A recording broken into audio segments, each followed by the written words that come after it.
on peut avoir une passion, mais vivre de sa passion, c'est un petit peu différent. Tu sais pas si dans 5 ans, tout d'un coup, la passion s'estompe, est-ce que tu as encore envie d'être là-dedans ou est-ce Mm. que tu t'es enfermé peut-être dans un truc dans lequel t'as pas envie de tenir sur la longueur. Plus tu montes en niveau et plus tu apprécies aussi ces moments off. En tout cas, tu apprends à les apprécier et c'est important de le faire, je pense. En tant que coach, on a toujours envie de rajouter notre petite touche, notre petit conseil, etc. Mais parfois, faut être aussi un petit peu minimaliste et je pense que parfois, ne rien dire, c'est la meilleure solution. Quand tu fais un WOD CrossFit, même si l'effort va être difficile, le but, en tout cas en compète, c'est de trouver cet état de flow. Si les gens se blessent en course à pied, c'est pas parce que la course à pied ou les chaussures sont mauvaises, c'est parce que les gens font juste trop fort, trop vite, trop longtemps. Dans ce nouvel épisode du podcast, j'échange avec Basile Wiederkehr et Claudia Gluck. Basile est honneur de Tribok CrossFit et coach et programmateur avec Dig Out Training ainsi qu'avec No Shortcut Training. Claudia, sa compagne, est athlète professionnelle de CrossFit. Dans ce podcast, on parle du parcours atypique de Basile et pourquoi il a arrêté de pratiquer la kinésithérapie. On parle ensuite des CrossFit Games 2024 ainsi que de la performance de Claudia. Puis on revient sur la pré-saison 2025 de Claudia, comment Basile gère son temps entre les différentes programmations et comment ils gèrent tous les deux les versants personnels et professionnels de leur vie commune. Merci à All You Need Nutrition de soutenir ce podcast. Utilise le code UPSIDE sur ta prochaine commande pour bénéficier de 10% de rabais et reste bien jusqu'à la fin de cet épisode pour savoir pourquoi j'ai décidé de travailler avec eux. Maintenant, sans plus attendre, voilà le podcast avec Basile et Claudia. Basile, Claudia, bienvenue sur le podcast. Comment ça va? Ça va très bien. Et toi? Ça va bien, merci. Aussi bien, merci. Ça fait plaisir d'enfin vous avoir les deux sur le podcast. Ça faisait un moment qu'on en parlait. Claudia, t'es déjà venue quoi, deux, trois fois sur le podcast? En tout cas, je crois deux en français, une en anglais. Au moins trois, je pense. Ouais, au moins trois. Donc pour ceux qui n'ont pas encore regardé les épisodes avec Claudia, allez regarder les épisodes avec Claudia. Basile, première fois sur le podcast Upside Strength, Mais plusieurs fois sur la chaîne YouTube. plusieurs fois sur la chaîne YouTube déjà. Donc pour les connaisseurs, vous l'aurez déjà vu. Basile, on va commencer avec toi. On va se concentrer un petit peu sur toi pour commencer.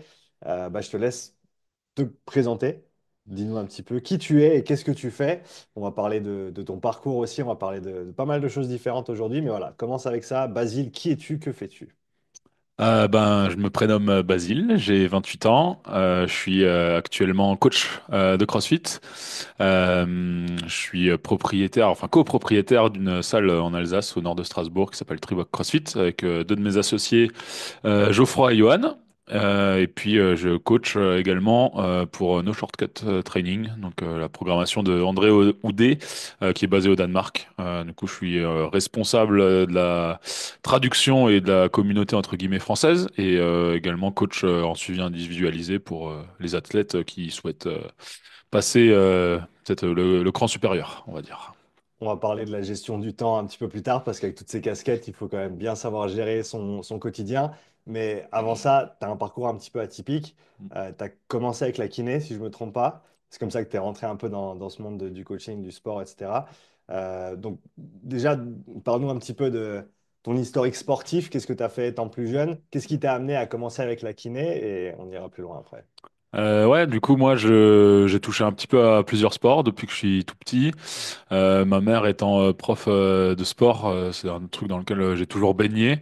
Je suis passé par tout ce qui est possible de faire, du foot quand t'es petit parce que tous les copains font ça. J'ai fait du tennis, et puis à l'adolescence, préadolescence, c'est là où je me suis un petit peu plus trouvé, on va dire, dans ce que j'aimais. Et du coup, j'ai alterné une grande partie de ma jeunesse entre le rugby Mm. et le BMX, donc des sports qui ont absolument rien à voir. Le BMX c'était du freestyle, c'était pas de la race comme on peut voir Ok. aux Jeux Olympiques. Et c'était du coup les deux trucs dans lesquels je suis vraiment tombé fou quoi. Mm. Malheureusement pour moi, j'ai eu en BMX, je me suis fait les ligaments croisés, je me suis rompu une première fois à 16 ans, une deuxième fois directement après à 17 ans. Donc j'ai passé 2 ans à faire juste de la rééducation et à essayer de pour pouvoir revenir. Donc c'est sûrement de là qu'est venue mon envie de me lancer dans la kiné, quoi. C'était un des Mm. trucs que je connaissais. Et puis à l'époque, ne sachant pas trop quoi faire, je suis tombé un petit peu là-dedans automatiquement, quoi. Et du coup, ouais, c'est venu de là. J'ai jamais pu reprendre le BMX parce que le timing et puis je pense une appréhension aussi a fait que je me suis jamais relancé dedans. Et c'est en voulant reprendre le sport que j'ai découvert le CrossFit, CrossFit Strasbourg à l'époque, Ok. et que j'ai commencé là-bas avec eux. En fait, un espèce dans la continuité, on va dire, de la rééducation. Je me suis mis au CrossFit et moi, je suis tombé bien fou de cette discipline. Voilà. Ouais, ouais. Euh, CrossFit, par rapport à tout ça, quand est-ce que tu commences à t'intéresser à la kiné? Pourquoi est-ce que tu vas dans cette direction au final? Alors la kiné, je m'y suis intéressé parce que en fait, je passais mes après-midi chez le kiné quand j'étais au lycée après les cours pour s'occuper de ce genou quoi Mhm. entre les opérations. J'étais dans un cabinet super sympa avec beaucoup de sportifs, donc ça m'a vite plu et je me suis vite dit que ce serait un truc qui me plairait, ne sachant pas trop quoi faire après le bac. Donc je me suis lancé dans la kiné. Alors à l'époque en France c'était une première année commune aux études de médecine, Mhm. donc qui était une année assez difficile en termes de travail et d'organisation. Ouais, Du coup, à la suite de ma rééducation, j'ai fait cette année de médecine qui était vraiment pas propice à faire du sport, ce qui a fait que je courais un petit peu, j'allais faire de la natation, mais je faisais pas du sport très sérieusement. Et une fois que j'ai eu ma première année de médecine et que je suis rentré en études de kiné, je me suis dit que je voulais être encadré, je voulais être coaché dans tout ce qui était un peu préparation physique. Et par le plus grand des hasards, je me suis retrouvé à chercher sur Google Maps et la salle de prépa physique la plus proche, c'était une salle de CrossFit. Donc, ok. je connaissais absolument pas la discipline. Ouais, Et j'ai passé les portes ouais. comme ça, par pur hasard. Et c'est comme ça que je me suis retrouvé là-dedans, quoi. À suivre d'abord, comme tout le monde, les cours de manière léger au début, une fois par semaine, deux fois par semaine, et puis après c'est devenu de plus en plus mon truc. Et j'ai toujours continué en fait le CrossFit en parallèle de mes études de kiné jusqu'à les finir quoi. Ok. Combien d'années pour devenir kiné? Du coup, c'était 5 ans en France, première année de médecine, et Ouais, 4 ans après, on était la première génération d'une réforme qui dure maintenant, où c'est toujours le cas, mais ouais. voilà. Avant, c'était 3 ans en plus, maintenant c'était 4 pour moi. Ok. Et depuis, c'est le cas 4 ans. C'était il y a combien d'années que tu as terminé ta formation du coup?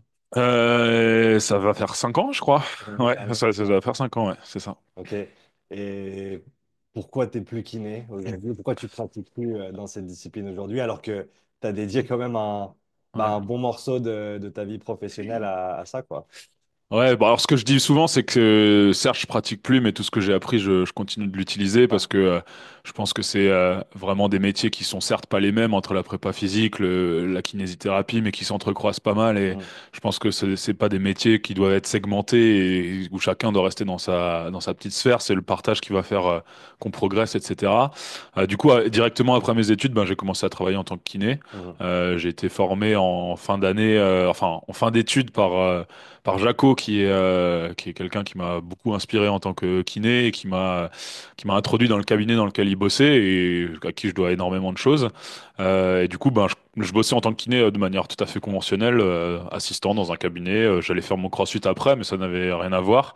Puis au fur et à mesure, je me suis rendu compte que entre kiné, coaching, etc., les choses se rapprochaient, surtout que j'avais une démarche assez active en tant que kiné. Mhm.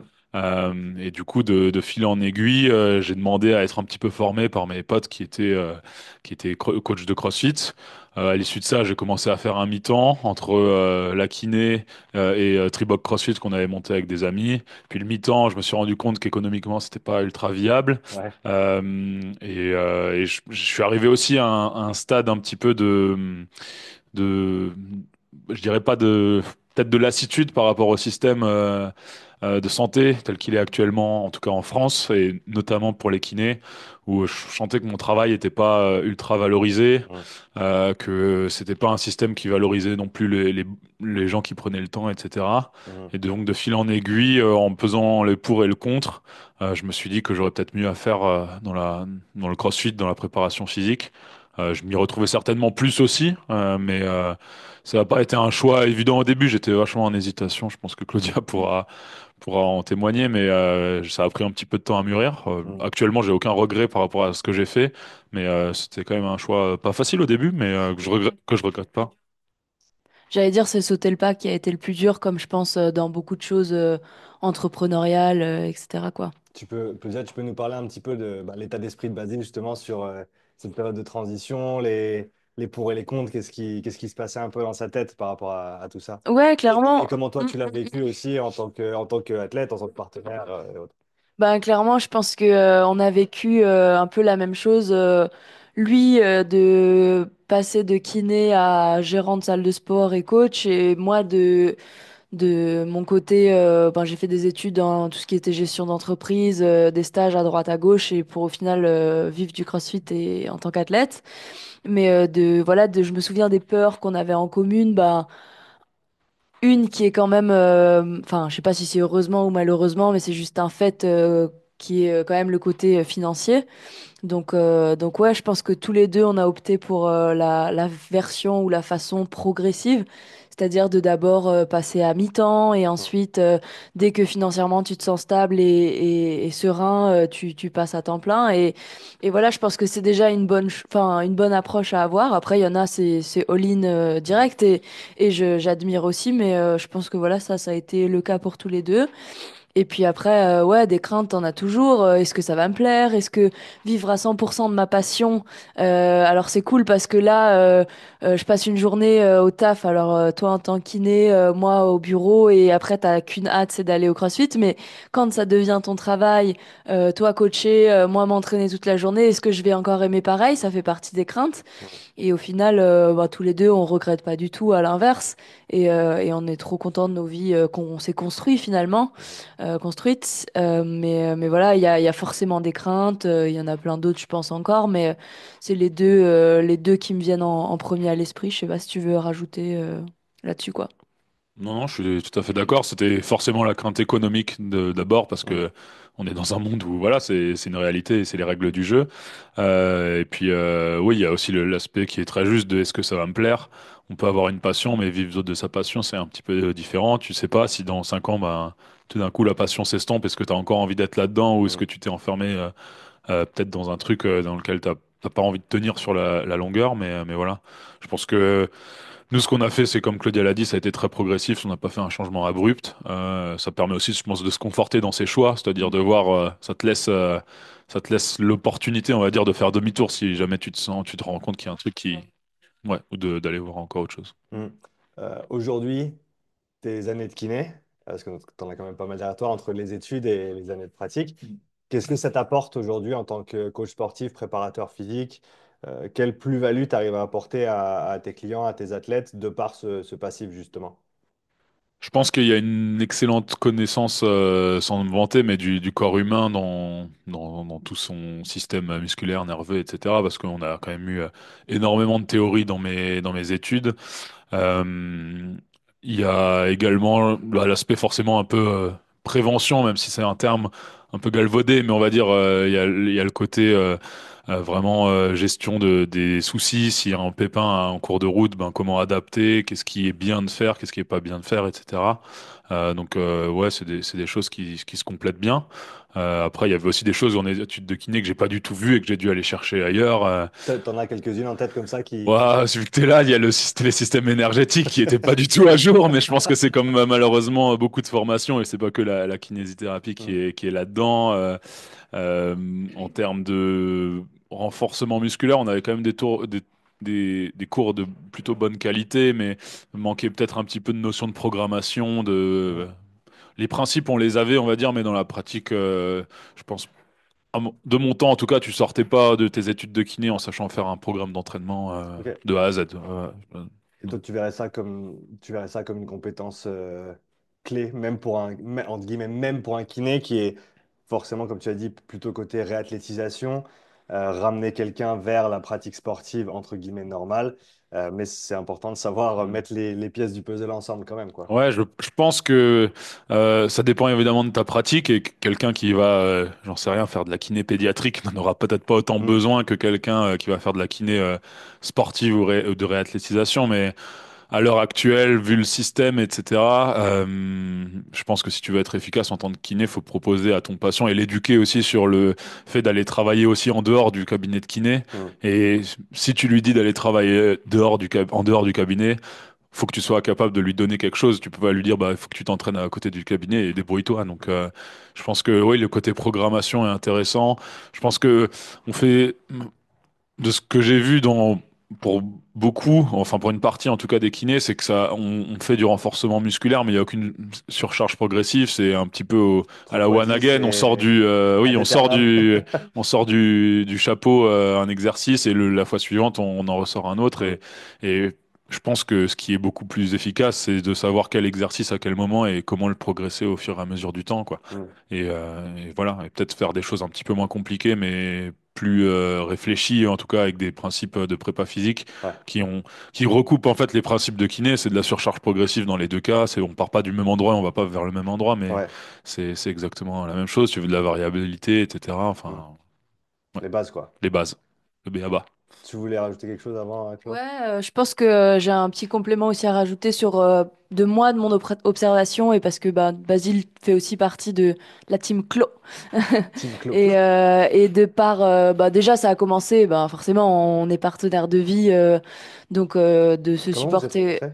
à CrossFit Grillen. CrossFit Ouais, Grinnell. ouais. Bon, une compétition de CrossFit, il est Ah. venu et puis on a discuté, et puis après j'avais un petit DM lundi matin. Entreprenant, le mec. Ouais, on avait une amie commune, heureusement, et du coup, je lui avais dit de passer le bonjour, et évidemment, le lundi, c'était déjà fait, tu Ouais, vois. ouais. Et non, mais voilà, pour les choses, enfin, pas plus sérieuses, c'est tout aussi sérieux, mais c'est vrai que l'apport de Basile, moi, je trouve ça a déjà commencé avec, ouais, ce qu'il a dit très bien, c'est éduquer. Il Ouais. m'a, avec moi, enfin, moi, il m'a beaucoup apporté de connaissances, de conscientiser et prêter attention aussi à ce que tu fais. Alors, je touche du bois, enfin, je sais pas, je pense pas que ce soit de la chance, mais c'est aussi de par nos discussions, je suis quelqu'un enfin, qui se blesse pas vraiment pas facilement, mais Mm. parce que je pense que on fait un gros travail ensemble et avec toute l'équipe aussi pour éviter que ça arrive. Mais du coup, enfin voilà, je pense on discute souvent de, ben voilà, si je fais ça, quel impact sera là-dessus, enfin voilà, de comment fonctionne autant le corps que la gestion de la charge d'entraînement, que voilà, ok là on va se concentrer sur les 3 prochains mois sur la course à pied, mais ok, est-ce que derrière je peux encore faire 3 WOD avec des box jump et 300 DU dans le WOD 2 jours après? Ben en fait non, ça fonctionne pas. Mm. Donc je pense qu'il y avait aussi ce côté, enfin là tu nous as et m'as beaucoup appris. Voilà, donc je pense que c'est aussi un ajout que je peux dire. Aussi le côté mobilité, travail du corps en général, pour que ben, le corps aille bien et puisse tolérer des charges de volume. Mais c'est vrai que voilà, on fait beaucoup de travail. J'avais une mobilité d'épaule qui était déjà très bonne, mais pas extraordinaire. Ça fait maintenant une bonne année qu'on travaille dessus et voilà, ça va être pas forcément 1 heure tous les jours, mais 15-20 minutes tous les jours et on fait évoluer les exercices, on les fait progresser aussi, c'est Mm. pas juste tenir en squat tous les jours 6 minutes, tu vois, ou pour la cheville par exemple, mais voilà, c'est apporter aussi ses connaissances dans son coaching et voilà. C'était mon petit ajout. Merci pour ton petit avis, Claude. Euh, pour terminer sur la transition kiné prépa physique, s'il y a des kinés qui nous écoutent et qui pensent vouloir faire cette transition vers le coaching, et tu as fait cette expérience toi directement, quels conseils tu pourrais leur donner pour peut-être faciliter cette transition, à quoi ils peuvent s'attendre, qu'est-ce qui va être très différent de ce qu'ils ont fait en kiné? Euh, Ça rejoint ce qu'on a déjà dit avant, mais je pense que le conseil numéro un, ce serait d'y aller progressivement Ouais, et de pas se jeter all-in. ouais, Je pense que en termes de connaissances, il y a forcément un petit peu de complément à avoir, mais si déjà il y a une pratique du sport en question ou de la prépa physique ou du CrossFit, etc., depuis un certain temps, je pense qu'il y a déjà pas mal de savoirs qui ont été, on va dire, inculqués entre guillemets via la pratique. mm, Euh, ce que je rajouterais, c'est de continuer à se former, mais ça, c'est une c'est constante, pour tous ouais. les métiers, que tu sois kiné, que tu veuilles le rester ou que tu veuilles complémenter ou complètement faire une transition, ça, c'est la base, Mhm, on va dire. Et puis, par contre, je pense faut apprendre à être un petit peu plus entrepreneur. mm, Certes, je parle pour la France, hein, je connais pas très bien les autres pays, mais en France, la kiné est considérée comme un métier libéral, une profession libérale. Euh, Néanmoins, le système qu'il y a avec l'assurance maladie, c'est qu'à l'heure actuelle, il n'y a pas tellement besoin d'avoir une démarche d'entrepreneur pour trouver des patients. Ouais. C'est l'assurance maladie qui te les fournit, entre guillemets. Mhm. Alors c'est sûr que si tu veux développer une activité assez précise, tu vas devoir t'y mettre, mais en tant que coach et que préparateur physique, bah, tu te lances évidemment dans un monde bien différent. Et là, il faut être beaucoup plus proactif dans ta manière d'aller démarcher et de te faire connaître, en fait, tout simplement. Mais Mhm. c'est aussi une partie que moi j'adore et que j'avais pas du tout en kiné, ce côté gestion de business. Je suis pas du tout expert là-dedans, mais c'est un truc que je trouve super génial, quoi, Mhm. d'avoir le navire entre tes mains, entre guillemets. C'est Ouais. super cool. Ouais. Pour parler un petit peu de ce qu'on a cité brièvement, donc vous êtes en couple depuis combien d'années maintenant? 5 et quelques. 5 et quelques. Euh, Claudia, comment tu vis le fait d'avoir ton partenaire de vie qui fait aussi partie de la team de coach qui t'encadre?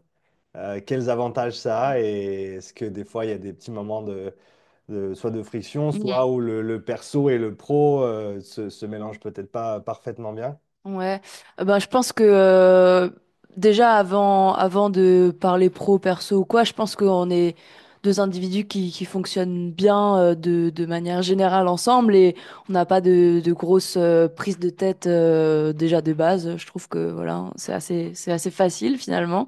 Du coup, ça aide aussi sur Ouais. le côté finalement pro parce que ben, si de base, je sais pas, tu te prends la tête, bah, ça arrive aussi plus. Ça c'est un peu, voilà, mais c'est important. Je pense que tous les deux, on est très passionnés par ce qu'on fait et on regrette pas du tout nos décisions de vie, en fait, voilà, de vivre de notre passion. Et je pense que ça aide aussi, ce qui fait que, ben, voilà, des trucs banals, mais le soir, parfois on n'a pas passé la journée ensemble, parfois on l'a passé. Et ben, on va discuter de ce qu'on a fait de la journée, comme au final chacun va faire.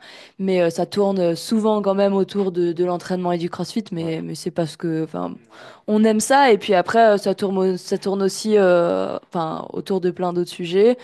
J'ai pas l'impression qu'on a besoin de compartimenter vie pro, vie perso. C'est un peu l'un dans l'autre. Et puis au final, même si je suis à Triboc quasiment tous les jours pour au moins une session, ben il fait pas la session avec moi. Donc en fait, on se voit pas tellement plus que on est dans la même pièce, mais Ouais.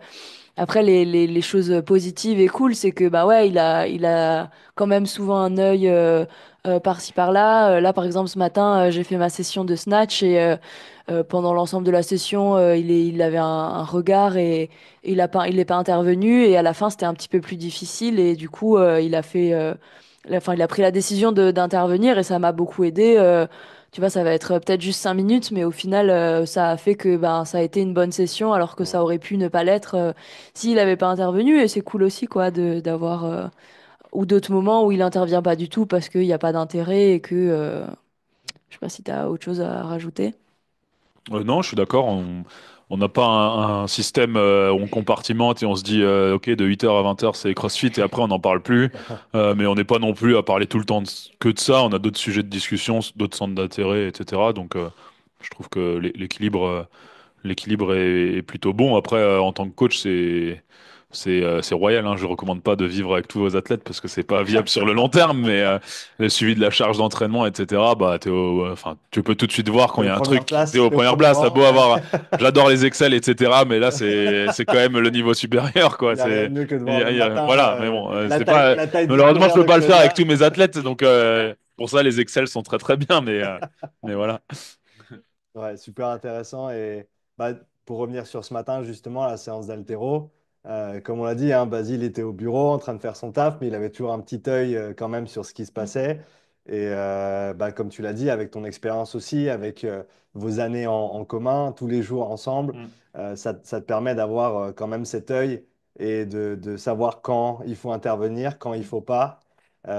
Parce que des fois, dans le coaching, moins c'est plus. Ouais, faut pas. Je pense que en tant que coach, on a toujours envie de rajouter notre petite touche, notre petit conseil, etc. Mais parfois, faut être aussi un petit peu minimaliste et je pense que parfois ne rien dire, c'est la meilleure solution. Après, enfin, tu l'as vu ce matin, j'hésite, je me dis j'y vais pas, j'y vais pas. Je vois que je me dis allez, je tente, tu vois. Et peut-être que dans un autre contexte, j'aurais rien dit et je serais Mm. resté derrière le bureau. Mais Mhm. ouais, c'est de l'humain, c'est du relationnel. C'est pas une science exacte, mais ça fonctionne plutôt bien comme ça, j'ai l'impression. Pour passer à la partie suivante, on voulait revenir un petit peu sur les games. Non, tu vas garder le Ah, micro, c'est bon. Basile. On voulait, pour commencer, Claudia, tu vas parler un peu de ton expérience après, mais on voulait d'abord commencer avec toi, Basile, que tu nous fasses de ton point de vue, parce que tu es allé au Texas avec Claude. Donc, parle-nous de ton expérience, de ton vécu, petit récap des CrossFit Games 2024. Euh, C'était c'est compliqué de mettre des mots positifs sur cette expérience parce que malgré, enfin, avec tout ce qui a pu se passer Ouais, de terrible sur place, mais en tant que coach, c'était quand même une expérience intéressante de voir enfin, on va dire, ce truc enfin, derrière lequel tu cours depuis des années, soit pour l'athlète, mais aussi pour les coachs et toute l'équipe qui est derrière. J'avais une grosse attente finalement par rapport aux games parce que ça fait des années que je regarde tous les documentaires sur les CrossFit Games. ouais, Tu as ces images en tête et je pense que c'est quand tu cours après quelque chose pendant aussi longtemps et avec autant de passion, c'est difficile de pas être déçu quand tu arrives entre guillemets sur place. En plus, le contexte qui se rajoute par-dessus, ben, ça fait que l'expérience est pas forcément là où je l'attendais, on va ouais. dire. Moi, j'ai quand même apprécié les WOD, la programmation. J'ai trouvé ça franchement intéressant. L'ambiance, bah forcément, c'était pas super. Le cadre était aussi un peu particulier moi qui m'imagine, enfin qui voyais toujours les games à l'extérieur, Ouais, dans des grands stades dehors. Là, on se retrouvait dans une arena qui est superbe, mais qui finalement est à peu de choses près similaire à où on était à Lyon. ouais, Et Dieu sait que Lyon, c'était incroyable avec ce public en feu. Mais là, du coup, le public était pas du tout du même niveau parce qu'il y avait beaucoup moins de monde, ça paraissait un petit peu vide. Plus l'ambiance c'est toujours compliqué de célébrer dans ce genre de moment. Donc, c'était à la fois un petit peu frustrant, ouais, mais bon, je retiens le positif en me disant que ça nous donnera envie d'y retourner. ouais. Et en même temps, quand même super content de voir enfin les games en vrai, quoi. Le Texas? Texas, c'est chaud, mais Toi, je, t'es texan, moi, hein. je suis devenu texan. Moi, je suis T'as rentré, décision adoptée. j'écoute de la country, je suis à fond, hein. Non, moi, c'était ma première fois aux États-Unis et pareil, c'est un pays par le BMX, le skate, etc. C'est Ouais, toute une culture dans laquelle j'ai baigné dedans. Donc moi, je suis arrivé là-bas, j'étais comme un gamin à Disneyland, hein. C'était incroyable. ok. Et parlons maintenant de la perte de Claudia. Donc, malgré le contexte un petit peu compliqué des Games, si tu dois on va dire, te centrer, zoomer sur la perte de Claudia, comment toi tu l'as vécu en tant que coach et comment tu l'as vu évoluer au fur et à mesure du week-end? Ça, c'est clairement un des grands points positifs de ce week-end. Je pense que le classement est ce qu'il est. Il est super satisfaisant pour une première année, hein, c'est pas ce Hmm. que je veux dire, mais Combien tu fais de top? 12e du coup, alors 12e nombre de top overall, ouais. et 12e overall. Et Plusieurs top 10, hein. oui, oui, Une bonne poignée, ouais. il y en a une poignée. Je saurais pas dire le nombre, j'avoue que. Je mettrai les résultats à l'écran pour ceux qui regardent en vidéo. Non, juste dans la vidéo, ce sera sur l'écran.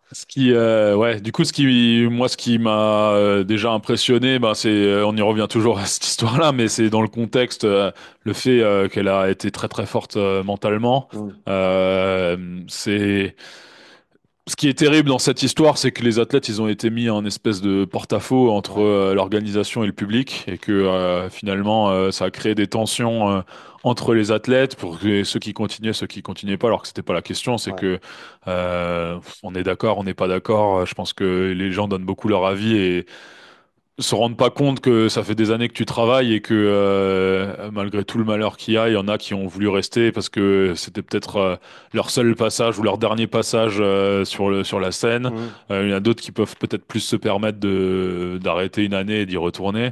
Et je pense qu'il n'y a pas de mauvaise ou de bonne solution, c'est juste l'être humain C'était juste une situation terrible et il y avait pas de ouais. bonne réponse, quoi. Oui, et il n'y avait pas à Il y avait pas de mauvaise critiquer. réponse Oui, c'est dans le ça. sens où C'était. chacun devait choisir comment il répondait à la situation Mm, de manière presque précipitée. Hein, complètement. il y a pas eu beaucoup de temps pour prendre ces décisions-là, qui sont des grosses décisions quand même. Et puis. Ouais, c'est ça, ouais. Et puis les vrais la responsabilité c'était pas aux athlètes de l'avoir, c'était Oui, la responsabilité elle leur a été mise dessus ouais, alors que la question elle est pas imposé. là en fait. Eux ils y sont pour rien du tout. Donc pour revenir à ce qu'on disait, c'est Claudia a été impressionnante mentalement, à garder son calme, à se mobiliser quand il fallait, Mm, à rester dans sa ligne. Et mm, c'est franchement pas facile, hein. Je pense qu'il y a peu de personnes qui sont capables de rester aussi concentré dans des telles situations. On a vu mhm, beaucoup de personnes craquer dans le public, dans les athlètes, dans les coachs, mm, etc. Donc ça a été peut-être finalement le gros point où elle m'a le plus impressionné. Après, moi, ce qui m'a énormément plu, c'est la course à pied finalement mm. et les Merci Max. épreuves. Merci Max, mais Et bravo Claudia, parce que et c'est bravo. toujours Ouais, c'est vrai. c'est Max qui planifie. Et c'est là que, enfin moi, elle m'a impressionné sur les épreuves, sur le stade, Ouais, sur même les petites portions de run à chaque fois. C'est là où il y avait énormément de travail à faire un an auparavant, ouais, et ça a été incroyable de voir la progression là-dessus. Ça nous a aussi donné des clés sur ce qu'on doit continuer à bosser, sur tout ouais. ce qui va être chaîne postérieure, le lourd, etc. Mais ça a été, enfin, moi j'étais impressionné du début à la fin, quoi. Mm. Si, euh, une des choses qui m'a toujours impressionné avec Claudia, on en parlait un petit peu plus tôt aujourd'hui, c'est sa capacité d'exécution en compétition. Hein, il y a très très peu de moments où elle fait des grosses erreurs. Il y en a eu dans le passé, mais il y en a vraiment de moins en moins. Ouais. Si tu devais être ultra pointilleux sur ces Games 2024, est-ce qu'il y a un détail ou deux d'exécution que tu as relevé qui aurait pu être amélioré? Ouais, ouais, j'en ai relevé quelques-uns. La preuve, j'avais même, Et j'avais même pareil j'avais aussi. mon téléphone et j'avais mes notes. Et dès Ouais, que j'avais un truc qui me plaisait pas, je me faisais une petite note. Je lui ouais, en parlais pas, hein. On en a parlé bien après la compète. Le but, c'était pas de l'enfoncer pendant, mais bien sûr. t'as tout à fait raison. Elle a fait très, très peu d'erreurs techniques. De tête, je me souviens qu'il y avait un truc avec les chest to bar, ou c'était un toast to bar où ouais, elle s'est pris une no-rep à un moment sur juste de la précipitation. D'accord. Euh, qui était une épreuve de sprint, etc. Ouais, Donc ça lui coûtait un petit peu cher. Il y a eu l'épreuve de, il y a eu l'épreuve de force qui a été un petit peu frustrante parce qu'on savait qu'elle pouvait énormément performer, et un choix peut-être stratégique où on a aussi notre responsabilité ou une volonté de faire un petit peu plus de power que peut-être qu'elle était capable de faire, alors qu'on ok. sait qu'elle est très très bon sur les variations en haltéro en squat, Ouais. et qu'il l'a peut-être un petit peu vidé la batterie trop tôt et qui après l'a pas permis. Mm. Je dirais que c'est les deux points principaux. Moi, ça m'a remis en confiance aussi par rapport à ce que j'avais vu sur les semis précédemment, c'est la capacité de partir fort au début et de ralentir assez vite. Et ça s'est notamment vu sur la triste première épreuve. Mm. Mais le rythme que les gars et les filles mettent sur les 300 premiers mètres, mais ils partent à une vitesse, c'est du sprint, quoi. Moi, Ouais. Ouais. j'ai vu ça, j'étais choqué. Je me suis Ouais. dit, mais comment c'est possible? En fait, ils arrivent à partir très très fort et vite à retrouver leur pace qui leur permet de tenir sur la longueur. Mm. Et ça, je trouve que c'est un skill que on n'a pas bossé, en toute honnêteté, et on a notre responsabilité là-dedans, mais c'est bien aussi de voir ce qui a amélioré. Et c'est pareil un petit peu sur les épreuves, à quel point sur les compètes comme ça, tu as un flow qui est assez important avec une ligne de départ, une ligne d'arrivée, et tout ce qui peut jouer entre ta ligne de départ et ton premier exercice, Mm. même s'il y a que 40 mètres, Mm. mais la différence d'exécution entre ceux qui courent vraiment à fond et y vont. Et Claudia, elle est capable de le faire, mais elle a juste peut-être pas pris l'habitude ou peut-être pas la confiance, etc. Et c'est un truc qu'on doit améliorer. Ouais, c'est intéressant parce que c'est vraiment quelque chose qu'on retrouve, ce départ sprint. Tu le retrouves dans le cyclisme, tu le retrouves dans le cross-country où c'est vraiment la ligne de départ et en fait, il faut être devant au premier virage, sinon tu es dans le peloton, tu es dans la merde pour continuer. Triathlon, c'est pareil aussi sur le gravel, même sur des épreuves de 5-6 heures où en fait, les 20 premières minutes, elles vont déterminer qui est dans le pack de devant Et en gros, c'est presque pic de watts pendant 20 minutes. Ensuite, tu as une grande course, puis après, tu as le pic à la fin de nouveau. Donc, Mhm. on retrouve un petit peu Ouais, c'est un. ces formats et l'importance Mhm. ce sprint de départ, Ouais, quoi. ouais. C'est un truc auquel enfin, je commençais à le remarquer, mais je m'en étais pas fait une. Je voyais pas l'importance, tu vois. Pour moi, c'était Ouais, un petit peu du show-off et je me disais, ces quelques secondes, tu peux les rattraper si t'es assez bon derrière. ouais, Mais je pense qu'il y a quand même un aspect assez psychologique dans le truc, oui, à te dire que dès le début, t'es dedans et ça permet de le voir. Et on l'a revu là avec le documentaire de Sam Laidlaw là sur oui, son épreuve. ouais. Alors eux, c'est des épreuves de plusieurs heures. 7 heures, 8 Donc heures, ouais. là, ils parlent de 20 minutes à 400 watts, mais sur une épreuve de CrossFit de 7 minutes, Ouais, finalement, c'est 20 minutes par rapport aux heures. Le ratio, oui, c'est le même que les 20 premières secondes, finalement. oui, c'est ça, Et en fait, c'est la même exactement. idée, c'est que lui, il peut se permettre de pousser assez fort au début. Ouais, Ça lui permet un petit peu d'écraser la concurrence. ouais. Et après, il redescend à son rythme. Et ça, je trouve ça super intéressant. Et je pense que c'est une partie de skill technique qu'on n'a peut-être pas assez étudié en CrossFit et qui mérite de se pencher un petit peu dessus. Claudia, euh, viens colorer et compléter un petit peu ce que Basile nous a apporté Je sur vais colorier. le review des Games 2024 pour toi. Aïe, Fais du aïe, aïe. coloriage, Ok, Claudia. alors Petit je suis coloris. pas très forte en dessin, mais on va essayer avec les mots. Ouais, non, je suis d'accord avec tout ce que tu as mentionné. Je pense que voilà, après on est aussi, enfin on est des êtres humains, on a dû réagir à une situation qui a été horrible et pour tout le monde, hein, franchement, j'imagine même pas la famille, tu vois. Mais je veux dire, voilà, après, au final, nous, on était là, on était ensemble, on a Ouais, profité. Il y a quand même mes parents qui ont fait le déplacement, mon oncle, ma tante. On avait aussi la team Vic, enfin la team Grillen, quoi. Donc, on a ouais. quand même aussi passé des bons moments, faut quand même le dire. Et il y avait aussi des bons moments. Il y avait aussi des bons moments pendant les games où, bah voilà, tu fais des rencontres avec des athlètes en zone d'échauffe. Enfin, voilà, ça. J'avais aussi cette sensation que du coup ça a un peu humanisé, enfin Ça vous a rapproché quand ouais, même un petit peu? ça a quand même Ouais. un peu malheureusement et C'est ouais malheureux qu'il faut être passé par là ouais, c'est pour. ça. Ouais, Mais ouais. du coup, c'était très humain, t'avais vraiment beaucoup d'émotions. Je pense que normalement en temps normal en compète, t'as pas 20 athlètes qui se mettent à pleurer et je pense que ce côté aussi Mhm. vulnérabilité bah ça a juste ramené tout le monde sur un pied ben, c'est malheureux de dire d'égalité, mais en fait, on est des êtres humains, on a tous été affectés. Certains ont besoin de pleurer, on l'ont fait. Certains l'ont fait avec leurs proches. Mhm. Certains, enfin voilà, je veux dire, ça c'est des choses. Mais voilà, je pense que ça a été aussi des parties, voilà, les personnes qui n'y étaient pas peuvent pas forcément savoir. Beaucoup de discussions avec d'autres coachs aussi que tu connais, enfin qu'on connaît pas forcément. Euh, ouais, voilà, il y a eu vraiment aussi des bons moments. Après, ben, le fait de faire des WOD, c'était le seul moment en fait où t'étais, ben, en fait, je faisais mon travail et je pensais à rien et je me sentais bien parce que ben t'es en T'es pilote dedans, quoi. automatique Ouais. et t'es à fond et ben ouais, au début c'était un petit peu bizarre, c'était bizarre d'être fier, d'un peu célébrer, mais au final, ben, tu fais juste ton travail, quoi. Et voilà, on a quand même, au fur et à mesure du week-end, c'est pas que ça allait de mieux en mieux, la situation restait hyper triste et dramatique, c'est pas du tout ce que je veux dire, mais au final, voilà, discuter avec ton équipe, de prendre une décision et Ouais. être en accord avec ce que tu fais, Mhm. et ensuite je veux dire, de pas avoir de regrets, quoi. T'es là, tu Ouais. vis et tu fais ton travail. Je pense qu'on a eu aussi, ouais, ben, comme l'a dit Basile, des petits moments de victoire où t'es content, ben, parce que sur le WOD de course à pied, ben, j'ai fait une bonne perf. Ouais. À l'inverse, le WOD avec les dumbbells lourdes, où je me suis fait surprendre parce que je pensais pas, alors je savais que ça allait être dur, mais enfin, je sais pas si on peut dire contre-performer, mais oui, quand même, je pensais pas le vivre aussi mal. Mhm. Donc voilà, mais au final, c'est comme chaque compétition.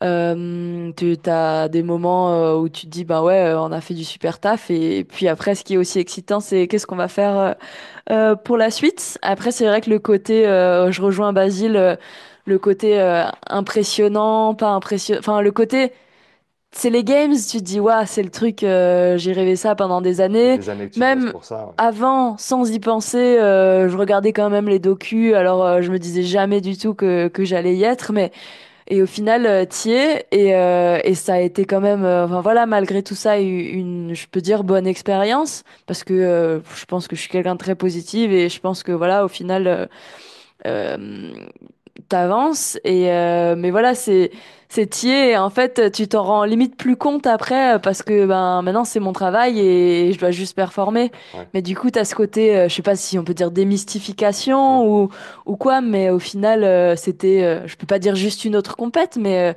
c'était une compète et t'es là et t'as ta place et tu veux performer quoi. Les 2 ou 3 perfs aux Games dont tu es le plus fier, c'était quoi? Ben, 1000% le Miles. Ouais, Alors, c'est pas du tout ma meilleure place performance, mais ouais, j'étais trop fière de mon ouais. exécution. Je trouve ça trop cool de pas forcément partir devant et de catcher 5-6 personnes sur une fin de WOD. Enfin, ça, c'est mon truc préféré. Donc, ça, j'ai adoré. Bon, j'ai quand même adoré aussi le WOD final, hein. Donc les deux WOD de Thruster Gym. C'est quand Du pur même CrossFit ouais sur du pur Claudia, ça marche CrossFit, bien. du WOD clo quoi, hein. J'ai dit à Castro, tu pouvais pas écrire un meilleur WOD. Enfin bon peut-être, mais un peu triste de pas avoir pu faire Amanda. Mais voilà, encore une fois, c'est qu'un WOD, Ouais. voilà. Mais et puis s'il faut en mettre un troisième, je sais pas. Basile, il y a quelque chose Le, qui... le Perf? cheaper, le Le cheaper quand même, cheaper? le premier. Ouais, C'était un peu difficile parce que c'était le premier WOD ben ouais. après le drame. Donc c'était vraiment, je pense, le plus chargé en émotions, le plus chargé. T'avais aucune musique, t'avais aucun bruit dans le public. Enfin, plein d'athlètes étaient en pleurs. Mm, Tu savais pas trop où te foutre, mm, littéralement, hein. ouais. Désolée pour le mot, je n'utilise pas beaucoup des mots comme ça, mais en fait, c'était, voilà, enfin, je pense que je suis rentrée dans ma bulle, j'ai fait mon travail et au final, j'étais fière de mon exécution. On a beaucoup bossé avec Basile, la capacité au deadlift, ça a payé. Donc, ouais, je pense que c'est aussi un truc où j'étais très fière. Basile, pour compléter un petit peu, et on a brièvement parlé jusqu'ici, mais euh, tu peux donner un petit aperçu de quelle partie de la prog, toi, tu t'occupes plus spécifiquement pour Claudia?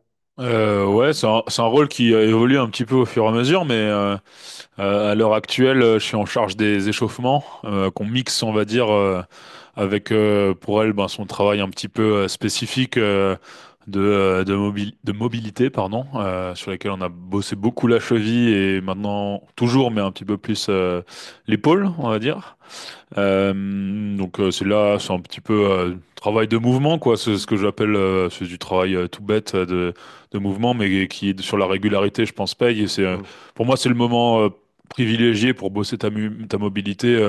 Si t'as pas de gros soucis, en échauffement, c'est franchement idéal. mm. Euh, et Et euh, surtout, c'est un truc que tu fais tous les jours, voire 2 fois par jour. Donc, tu as vraiment, en fait, au final, l'opportunité de peut-être pas faire un énorme volume par séance, mais de la fréquence, tu peux c'est vraiment en ça. faire. Ouais. Et pour certaines capacités, on va dire, ça peut être important de le faire. Même plus sur la fréquence que de faire 1 heure ou 2 heures dédiées qu'à ça, quoi. Oui, je pense que Claudia pourra témoigner, mais ça lui prend quoi? Si on prend tout l'échauffement, c'est 15 minutes, 15-20 minutes. Finalement, elle a un échauffement qui est juste peut-être plus cadré que d'autres athlètes. Mais moi, ça me permet d'être sûr que toutes les semaines, elle va toucher 3 fois sa cheville, 3 fois son épaule, Mm. ou plus, mais juste d'avoir de la régularité et c'est, enfin voilà, principe de base, hein, comme d'hab, surcharge progressive et ça progresse de cette façon-là. Et puis on bosse aussi un petit peu plus le côté force là. Je m'occupe un petit peu de la gestion de la chaîne poste en spécifique quoi sur du travail de force, d'endurance de force, un petit peu de gestion de volume on va dire. On en discute toujours avec vous tous lors des réunions, mais c'est comment est-ce qu'on fait pour la faire progresser toujours en chaîne post, sachant que bah, elle fait du CrossFit, donc il y a déjà une grosse composante là-dessus, de Mhm. base dans n'importe quelle programmation.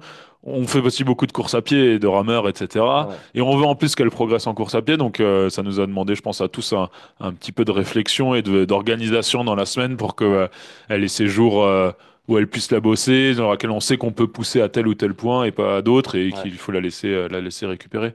Donc voilà, je dirais mobilité, échauffement et force et un petit peu de gestion de charge Ouais. sur la semaine. Ouais.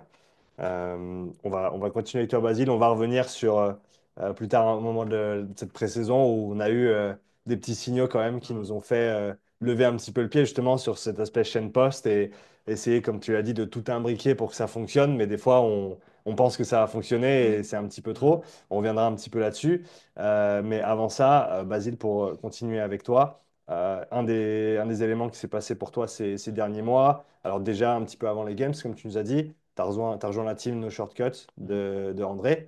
Plus récemment, tu as repris un petit peu les rênes aussi du côté francophone, notamment sur la traduction. Tu fais des suivis indiv aussi au sein de la prog No Shortcut. Donc, parle-nous un petit peu de cette évolution pour toi. Tu avais ta prog perso avant. Ouais. Dans quelle mesure ça a évolué, etc. Ouais, du coup, donc je bossais à Triboc en tant que coach, quoi. Je le fais toujours, je coach les classes, mais j'ai toujours été attiré par le côté compétitif pour moi, pour Claudia, etc. Et la programmation, on va dire, c'est vraiment mon dada, c'est un truc que j'adore. J'ai rapidement monté une petite prog. Je l'appelle locale, mais parce que ça s'adresse, tout le monde peut la rejoindre en soi, mais c'est vraiment, je coach principalement les gens qui sont dans ma box, qui veulent Mm. passer peut-être un petit peu le cran au-dessus. Du coup, avec Dig Out, cette programmation, j'ai une programmation qui est basée sur mes compétiteurs de la boxe, que je vois au quotidien. Donc, c'est actuellement une quinzaine de personnes, Mm. 15 à 20 personnes. Le gros avantage, c'est que j'ai l'œil, en fait. Je les vois au quotidien s'entraîner et je sais. Donc, c'est une programmation générale, mais qui est quand même assez personnalisée par rapport à ce que je vois et ce que je pense qu'eux, ils ont besoin. Et ils ont surtout ton feedback direct si tu vois un truc, si Oui, tu... c'est ça. Ouais, ouais. Et je propose également des petits blocs de programmation perso pour monsieur, madame, tout le monde, n'importe qui veut, qui veut, par exemple, se rajouter une petite séance par semaine pour progresser sur ses tractions parce que elle ou il n'a jamais passé une seule traction stricte. Ben, c'est des choses que je proposais, que je propose toujours avec Dig Out. Et puis Mm. j'ai eu la chance d'être contacté. Ça va faire un petit peu moins d'un an, mais ça va faire ça par André. De No Shortcuts parce que je suivais la programmation.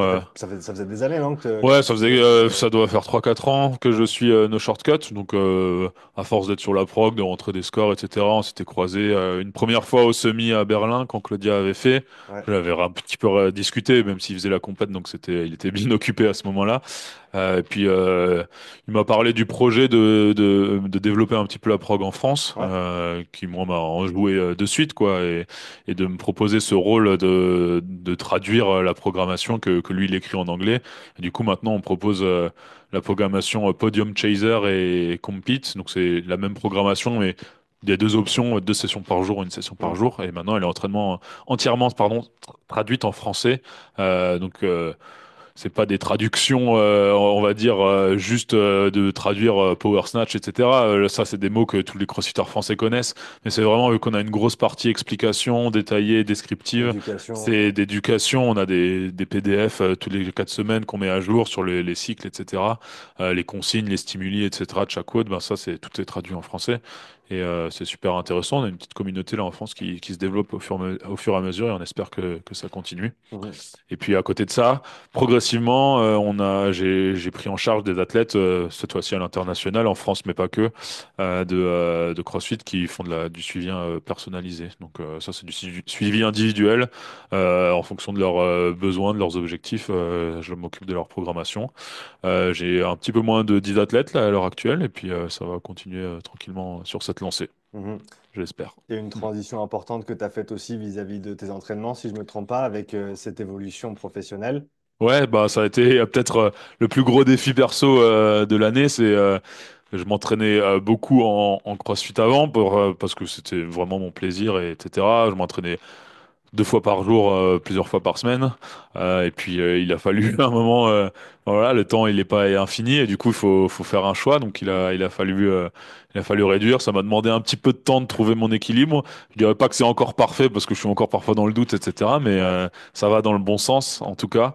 Et du coup là je m'entraîne un petit peu moins, mais j'essaye de toujours bouger parce que ça je peux pas faire sans. Et puis là je fais un peu une programmation on peut appeler ça un peu hybride finalement où je fais un travail de force assez régulier et je cours pas mal avec le bloc 2 de Shan et de Max. Je dis le bloc 2 mais je commence demain. En vrai, j'ai refini le bloc 1 une deuxième fois et là, je démarre le bloc 2 dès demain. Mais voilà, je kiffe bien comme ça. Et puis moi, ça me permet d'avoir plus de temps à bosser sur les progs. ouais, Et surtout, peut-être en plus, enfin, le temps, c'est une chose, mais il y a aussi l'énergie. ouais. En arrêtant, je m'en suis rendu compte, mais de m'entraîner qu'une seule fois par jour, maintenant, je suis beaucoup plus performant aussi dans mes réflexions et dans mon Ouais. travail mental Mhm. qu'avant, en fait. Et je me suis rendu compte que l'un comme l'autre influe beaucoup. Quand je fais des grosses journées de taf, je sens que l'entraînement le lendemain, il est compliqué. Ouais, Et je sentais qu'avant, quand je m'entraînais beaucoup, ben, le soir, c'était dur de proguer. ouais. Et voilà. Et donc ça a fait suite à une discussion qu'on avait eue avec André assez rapidement. J'ai aucun doute qu'on peut être un bon coach et un bon athlète en même temps. Ouais, Je pense que c'est pas possible d'être un excellent coach et un excellent athlète en même temps. C'est à un moment il faut faire un choix ouais, et ça fait du sens. Et je dis pas qu'il y a un choix qui est mieux que l'autre. Moi j'ai fait celui-là, voilà. Et peut-être que dans 10 ans bah ça changera, hein, qui sait. Mais à l'heure actuelle c'est le choix dans lequel je me retrouve le mieux et ouais. pas de regret quoi. Claudia, comment de l'extérieur tu as vécu cette transition, on va dire presque vie d'athlète, hein, de Mhm. Basile qui s'entraînait ben, en bi-quotidien, qui est quand même pas donné à tout le monde, et passer à une séance par jour, comment est-ce que toi tu l'as perçu de l'extérieur?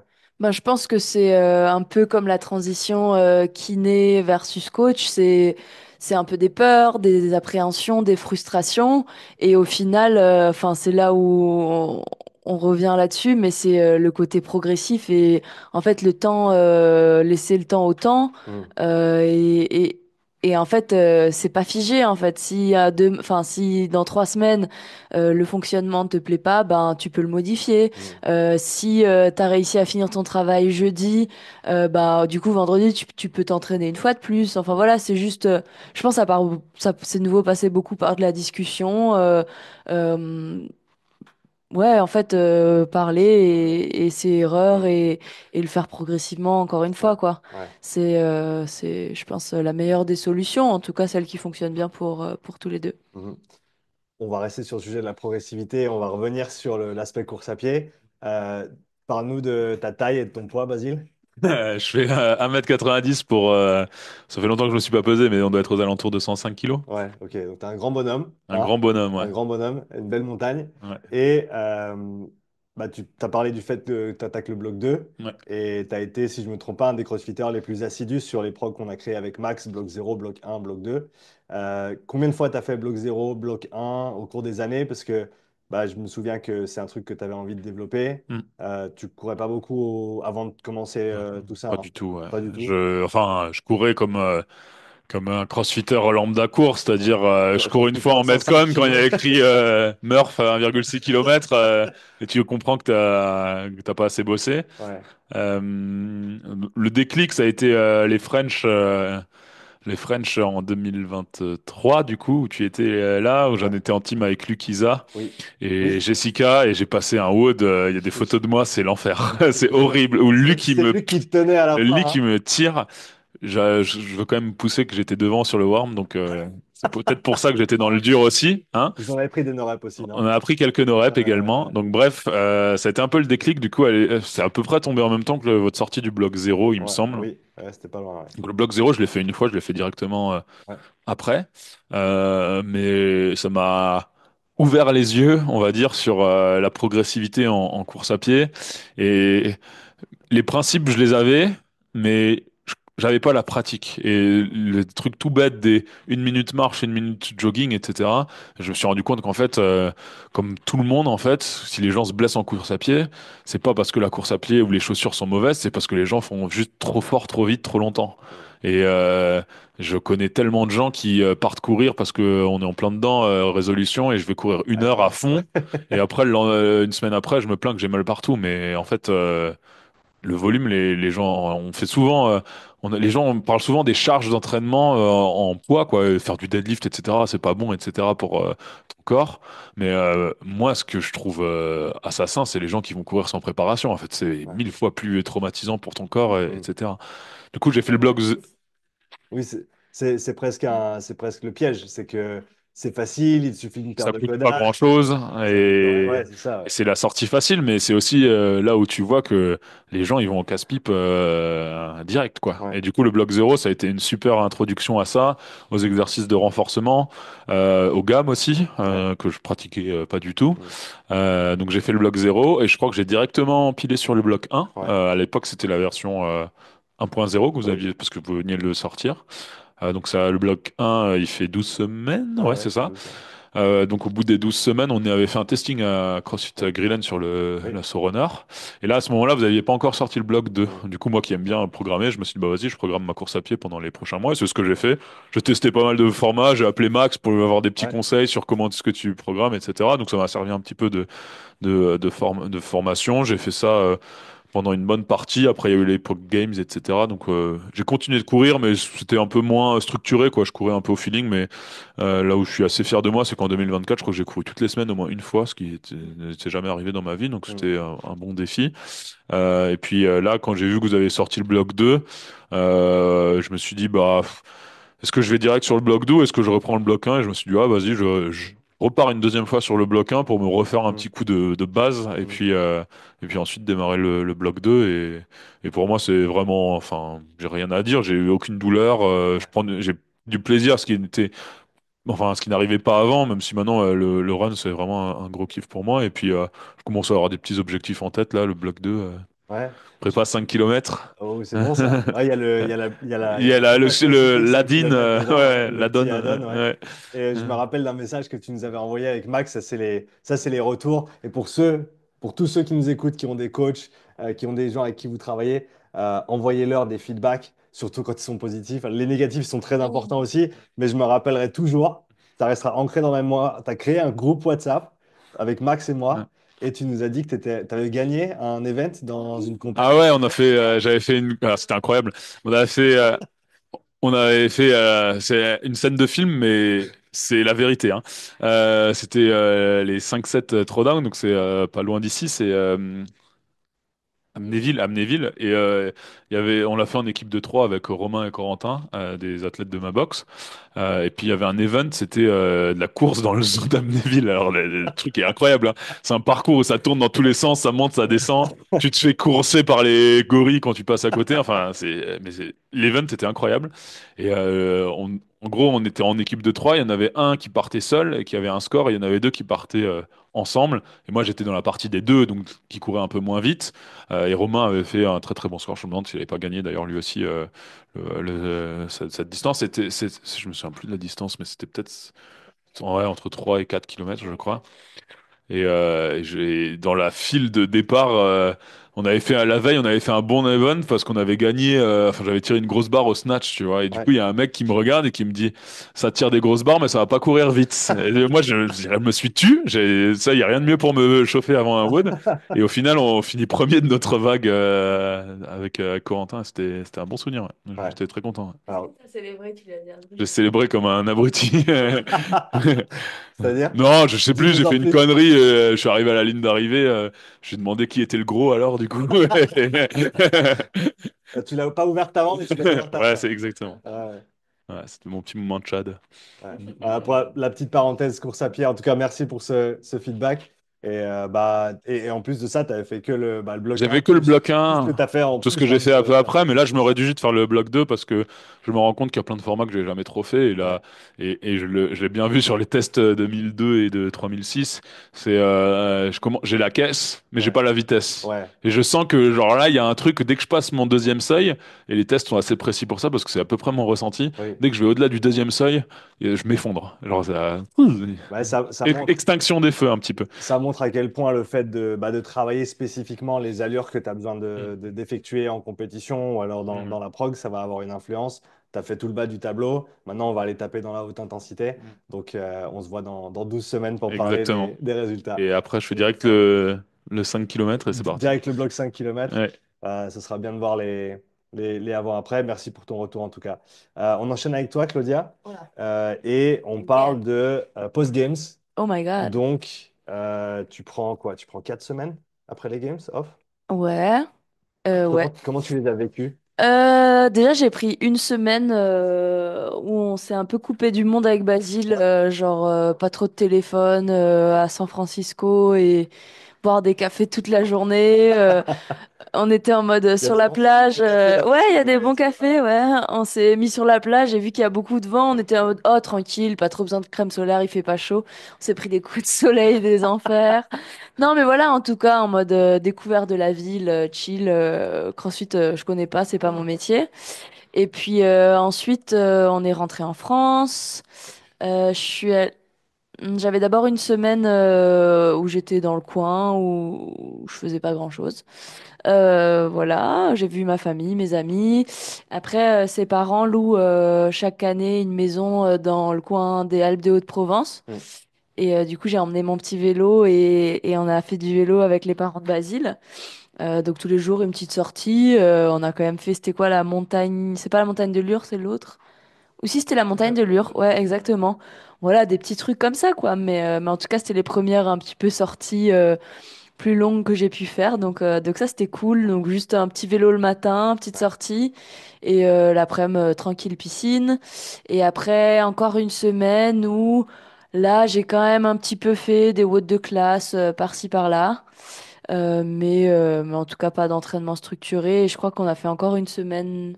Je crois qu'on a fait même peut-être 2 semaines Ouais. comme ça, un peu sans structure. Mais on s'était quand même appelé en mode bon, les gars, on fait une On fait petite les plans? réunion, on Ouais, fait les ouais. plans Ouais. pour la suite. Et voilà, globalement, c'était en tout cas un bon mois post-games, quoi, sans entraînement. Alors, ça, c'est pas sans bouger, hein, Oui. c'est juste sans Sans entraînement structure, sans structuré, objectif, sans. Ouais, sans. voilà. Et Ouais. puis aussi le côté voilà sans routine. Si j'avais envie d'aller au lit tard, j'allais au lit tard. À l'inverse, si j'avais envie d'aller au lit, enfin voilà, sans sans contrainte. Un peu plus de liberté, quoi. Exact. C'était la plus longue coupure depuis que tu Euh, t'entraînes. ouais, post-Dubaï, j'avais fait 3 semaines Ouais, quand t'avais fait quand même. même pas mal, hein. Donc deux bonnes semaines et demie, 3 semaines. Hmm. Mais je crois que c'était la plus longue, ouais. Comment tu l'as vécu? Trop bien. Non, je pense que la plus dure, ça a été, je sais plus, mais c'était la première que j'ai faite. Je m'en souviens que j'avais détesté. La Enfin, coupure, tu dis? ouais, la première Je crois que coupure. c'était après les semis où ça s'était pas passé comme prévu. Hmm, Oui, parce que tu voulais faire les ouais, French qui étaient genre la semaine suivante et ouais, c'est t'avais, ça, t'avais cassé c'est les couilles, on ça. avait dit non, Ouais, on va aller faire exact. les French. Exact. Ouais, Mais après, donc celle-là, pas terrible. Mais après, post-Dubaï, j'ai adoré. Bon, après, on était aussi partis en voyage. Enfin voilà, ça s'y prêtait bien. Mais depuis, même après l'écart, on a fait une semaine où j'étais à la maison. Voilà, juste pas d'entraînement. Après les semis, pareil. t'as fait en tout cas 10 jours hein, après les semis, il me Après les semble. semis, ouais, je pense 10 Même jours. si 10 semaines après, tu étais aux Games, tu as quand même pris le temps de faire ce petit off pour Ouais. reset et repartir. Donc ouais, non, maintenant c'est quelque chose. Je pense que plus tu montes en niveau et plus tu apprécies aussi ces moments off. Et je pense que enfin, ou en tout cas, t'apprends à les apprécier et c'est important de le faire, je pense. Pour ceux qui ont de la peine encore aujourd'hui à prendre même quelques jours après une compétition, quel conseil tu pourrais leur donner? Qu'est-ce que toi, ça t'apporte de vraiment couper après les compètes? Parce que comme tu l'as dit, au début, tu avais beaucoup de peine, tu n'aimais pas ça. Et il Ouais, semblerait maintenant, enfin de l'extérieur, en tout cas, j'ai l'impression que maintenant, tu prends vraiment plaisir dans cette période où bah, tu n'es plus à bloc dans ouais, ton ouais. travail, ton métier, ton sport, Mm. mais ça te permet de faire autre chose aussi par un petit peu de ça. Mais je pense que c'est quand même quelque chose.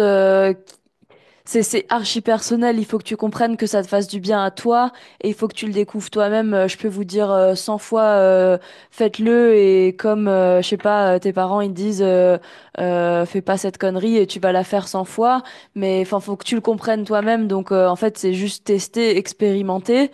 Essayez enfin, d'abord un jour, ensuite 2 jours, ensuite 3 jours. Vous voyez qu'est-ce qui vous a fait le plus de bien et à l'inverse, si vous vous êtes fait des bobos après ou pas. Et puis vous voyez de vous-même. Mais je pense que c'est très propre à chacun. Mhm. Il n'y a pas tout le monde qui a besoin ou envie d'un mois. Comme voilà, je pense que minimum une semaine, c'est vraiment minimum syndical après une grosse compète. Et je pense que beaucoup pensent, ça je l'entends souvent, ah mais j'ai juste fait une petite compète, j'ai pas fait les games, j'ai pas besoin de prendre une semaine. Sauf que ils voient le côté, enfin difficulté de charge ou ci ou ça, mais en fait nous on est entraîné pour des compétitions comme les games ou les semis ou n'importe, je peux citer plein de compètes. Mais en fait eux sont entraînés pour ces compètes qui sont finalement oui, à un plus petit niveau peut-être, mais en fait, leur charge d'entraînement ben, leur permet de supporter cette compète, mais derrière, enfin, ça tabac. Moi, je m'en souviens quand je faisais les Alsace Throwdown, après me préparer pour ça parce que c'était ma compète de l'année, ben, t'inquiète, derrière, j'étais bien cassé, quoi. Mhm. Et je pense que voilà, c'est aussi apprendre qu'il n'y a pas le côté aussi physique, il y a aussi le côté nerveux, le stress, Émotionnel. l'humain. En fait, t'es autour de 100, voire 1000 personnes, voire plusieurs milliers de personnes. Enfin voilà, c'est des choses qui fatiguent un peu. Et, Mhm. et encore une fois, tu as le droit d'aller faire du vélo, de marcher. Juste, ouais, et si tu fais pas trop de haute intensité, c'est pas très grave. Je pense aussi qu'il y a beaucoup d'athlètes qui ne prennent pas ces moments de récup. Finalement, ça rejoint un peu la préparation mentale et le côté manque de confiance en soi. Et c'est un moyen de se rassurer, Mhm. de se dire que je prends pas ma récup, je travaille plus dur que les autres, etc. Alors que là, c'est commence à être le serpent qui se mord un petit peu la queue parce que Ouais. ça fonctionne pas comme ça. Mais de mon ressenti de coach, en tout cas, ce que je vois beaucoup, c'est souvent un manque de confiance qui en ses capacités peut-être ou en d'autres choses, mais qui fait que les gens ne prennent pas cette récup. Je sais pas comment. Agreed. Agreed. Mhm. Ben, on passe maintenant sur du coup la pré-saison Oh pour my cette saison dans God. laquelle on se trouve maintenant. Mm. Pré-saison très générale, hein? Ouais. Combien de CrossFit t'as fait par semaine pendant, c'était quoi? T'as fait août, t'as repris septembre, octobre, novembre. T'as repris quoi? Mi-septembre? Ouais. Mi-septembre. Donc on a fait 3 mois très dissociés. T'as fait combien de CrossFit par semaine? Qu'est-ce que le CrossFit, Sean? Est-ce que c'est pas du Est-ce CrossFit que ce t'as que je fais? oublié ce qu'était le CrossFit? Non, mais oui, c'est vrai qu'on a repris un peu, ben, écouter nos autres podcasts où on explique déjà pas mal ce qu'on a fait, mais c'est vrai qu'on a repris un peu le canevas de la saison off de l'année dernière, Ouais, qui s'est juste décalé parce que ben cette année on était aux Games, mais globalement on a fait 3 mois de. 3 mois d'entraînement plutôt dissocié, avec plus voilà de volume de course à pied, de force pure et pas beaucoup de, alors on l'appelle CrossFit ou workout ou voilà, en On va tout cas dire des pas de Metcon, format Metcon, CrossFit compétition. format Ouais. CrossFit compétition, intensité, voilà, j'en ai pas vraiment fait, ou maximum un par semaine. Donc voilà, et ensuite on a commencé à penser à Wodapalooza. J'ai eu une invitation et du coup ça s'est Mm. concrétisé, Et tu vas à et Oda ensuite là, ouais, là on janvier. va, fin dans 10 jours on s'envole avec Basile, et compète là mi-janvier, donc c'est la prochaine échéance. Voilà. On en a parlé tout à l'heure. Donc, on a eu ces 3 mois de dissociés avec les gros points focaux qui étaient la course, hein, toujours. Tu as fait d'énormes progrès sur la première année de travail avec Max déjà, mais c'est que le début, hein. On peut toujours faire mieux, faire plus. Et forcément, le field, il continue à se renforcer. Les autres compétitrices s'entraînent aussi. Donc, il faut rattraper, entre guillemets, le travail. Donc, gros focus course, gros focus force aussi, chaîne postérieure. On a eu 2, 3 semaines un petit peu difficiles avec une charge qui était peut-être un petit peu élevée par rapport à ce que tu arrivais à tolérer. Parle de ces 2, 3 semaines où on a dû ajuster un petit peu les choses. Ouais, donc après c'est aussi ben c'est l'hiver, donc il y a Novembre, aussi ouais, c'était le mois de novembre. novembre, c'était on a eu pas presque pas de soleil en Alsace, t'es aussi un peu plus déprimé. Enfin voilà, il y a vraiment plein de petites choses finalement qui peuvent aussi rentrer en compte. Mais effectivement, on a peut-être voulu jouer trop sur les curseurs chaîne post-renfo. Et c'est vrai qu'on avait 2, 3 semaines un peu compliquées. Pas des gros problèmes, des gros bobos, grosses maladies, mais voilà, petit refroidissement par là. Ensuite, le bas du dos qui commençait à cuiner. Ensuite, et voilà, là, ça a beaucoup été de nouveau de la gestion de volume.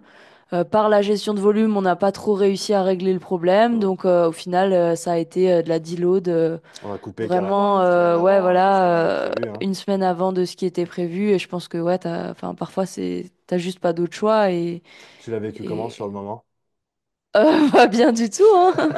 Bah oui, quand ça va pas, je pense pour personne, tu le vis bien, mais je pense que ça fait partie du jeu ou du Ouais. travail. Enfin, c'est juste, tu apprends au final de par toutes les expériences, ça en fait partie. Après, on a déjà eu des expériences de périodes plus difficiles et je pense que chaque athlète les vit, mais sur le moment, c'est jamais plaisant, mais tu passes à travers et puis tu sais que derrière, ça ira mieux et tu t'essayes de penser à ces moments-là et Enfin, tu sais, mais tu m'as dit quand même, je crois que c'était aujourd'hui ou hier, que dans cette période-là, tu te disais, putain, comment est-ce que je vais être prête ouais, c'est ça, pour 100%. Wada? Tu te dis, mais c'est pas possible que j'étais au CrossFit Games cet été, quoi. C'est pas possible que j'étais fit à un moment. Ouais.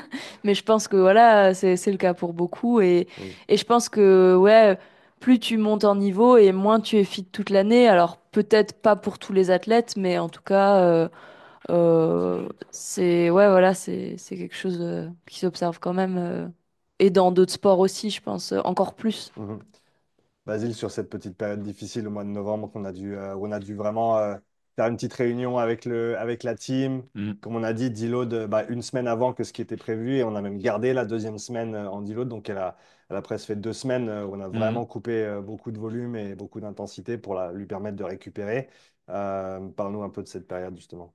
Bon, je pense que le volume, on n'était pas forcément trop dans le faux. J'ai l'impression que c'était plus la répartition du volume qui était pas Ok. ultra bonne. On lui laissait pas vraiment de jour off chaîne poste, quoi. Quand elle faisait pas de la force, elle faisait de la course. Quand elle faisait pas de la course, elle refaisait de la force sur la chaîne poste. Et finalement, elle se retrouvait avec des semaines avec beaucoup de densité. Mm. Je pense que là, à l'heure actuelle, on a autant, voire peut-être même plus de volume qu'à cette période-là. Mais en fait, on l'a juste placée de manière différente, de telle sorte à ce qu'elle a des jours d'entraînement qui sont des jours où elle pousse la machine, mais où elle sollicite finalement très peu, voire pas du tout sa chaîne poste. Mm. Et, euh, et voilà, je pense que c'est l'inconvénient de notre système qui a plein d'avantages, c'est que vu qu'on est plein de coachs, on a plein d'idées, on a tous des bonnes idées, mais est-ce que notre bonne idée, elle est bonne dans le contexte des autres coachs? C'est Ouais. toujours pareil. C'est Ouais. ce que enfin, et du coup, ça nous a demandé, je pense, on a vu tous ensemble une petite évolution par rapport à l'année dernière. On communique quand même beaucoup plus qu'avant.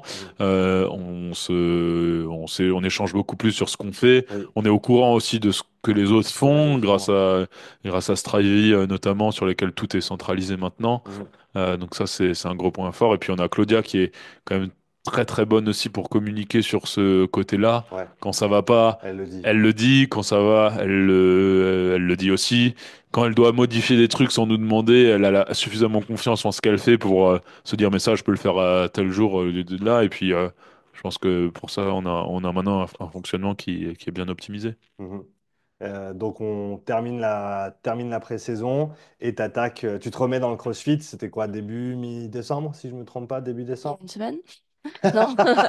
Non, mais oui, oui, non, non, ouais, si, Oui, ouais. début Ouais, deuxième semaine de décembre c'est ça, peut-être? mi-décembre. Ouais. Après, il y a eu Noël, c'était deload. Oui, c'était une semaine à deload, mais on a Donc, quand même eu le mois de décembre. ouais, Ouais, c'est ça, je crois que c'était début novembre, mi-novembre, c'est là où il y a eu les 2 semaines ouais, compliquées. c'est ça. Après, on est passé sur la phase CrossFit et c'était à peu près ouais, mi-novembre, fin Mhm. novembre.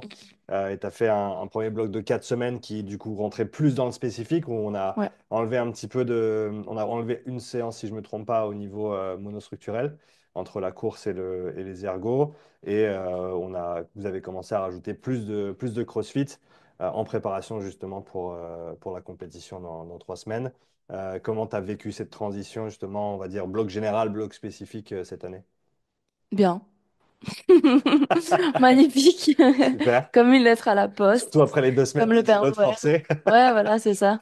Non, mais c'est drôle parce que, ouais, 2 semaines d'îlot de forcé, à la deuxième, j'étais en mode, oh les gars, on fait un truc là ou vous me faites de la deload? Et on t'a dit non. Et vous m'avez dit non, donc Ouais. ouais, voilà, on apprend toujours. Parfois, mais non, en tout cas, après la transition, c'est bien passé. Et puis, moi, j'aime bien quand même le CrossFit et les WOD, hein. Donc, non, j'aime bien, bah, super excitant les compètes. Ouais. Là, la prépa, enfin, la prépa compète. Là, hier, aujourd'hui, un WOD qui est sorti de Wodapalooza, donc on va sûrement le tester demain ou dans la semaine. Mm. Donc non, c'est quand même des choses. Enfin, c'est excitant, quoi. J'adore. Franchement, je crois que j'adore toutes les phases de compète, mais t'as toujours hâte pour celle qui vient, en fait. Mm. Mais je pense c'est juste humain d'avoir hâte pour ce qui arrive et Ouais.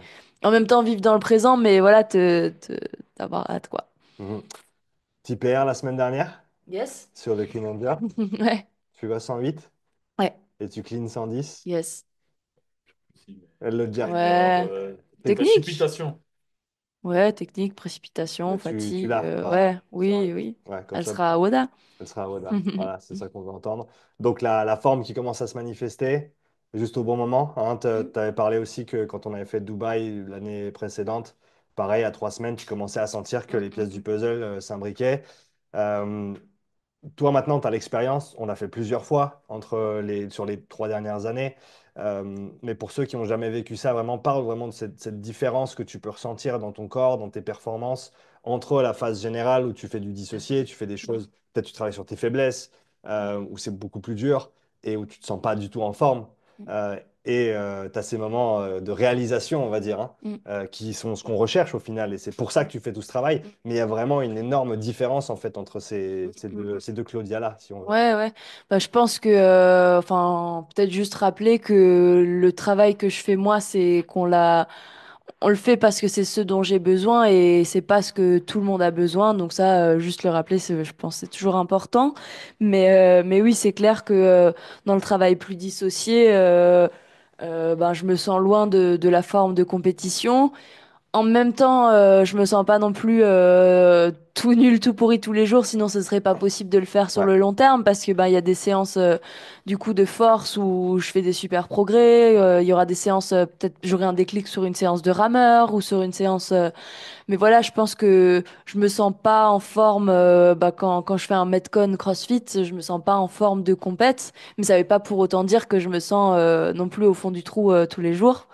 Et puis après, oui, plus tu te rapproches des compètes, plus tu commences à remélanger un petit peu les composantes et plus je me sens en forme. Mais parce qu'au final, je pense que quand t'es un athlète ou même, enfin voilà, juste quand tu fais un WOD CrossFit, même si l'effort va être difficile, le but, en tout cas en compète, c'est de trouver cet état de flow que tu peux parfois avoir à l'entraînement ou parfois pas, mais c'est un peu ce moment où, en fait, c'est dur, mais en fait, tu t'en rends même pas compte.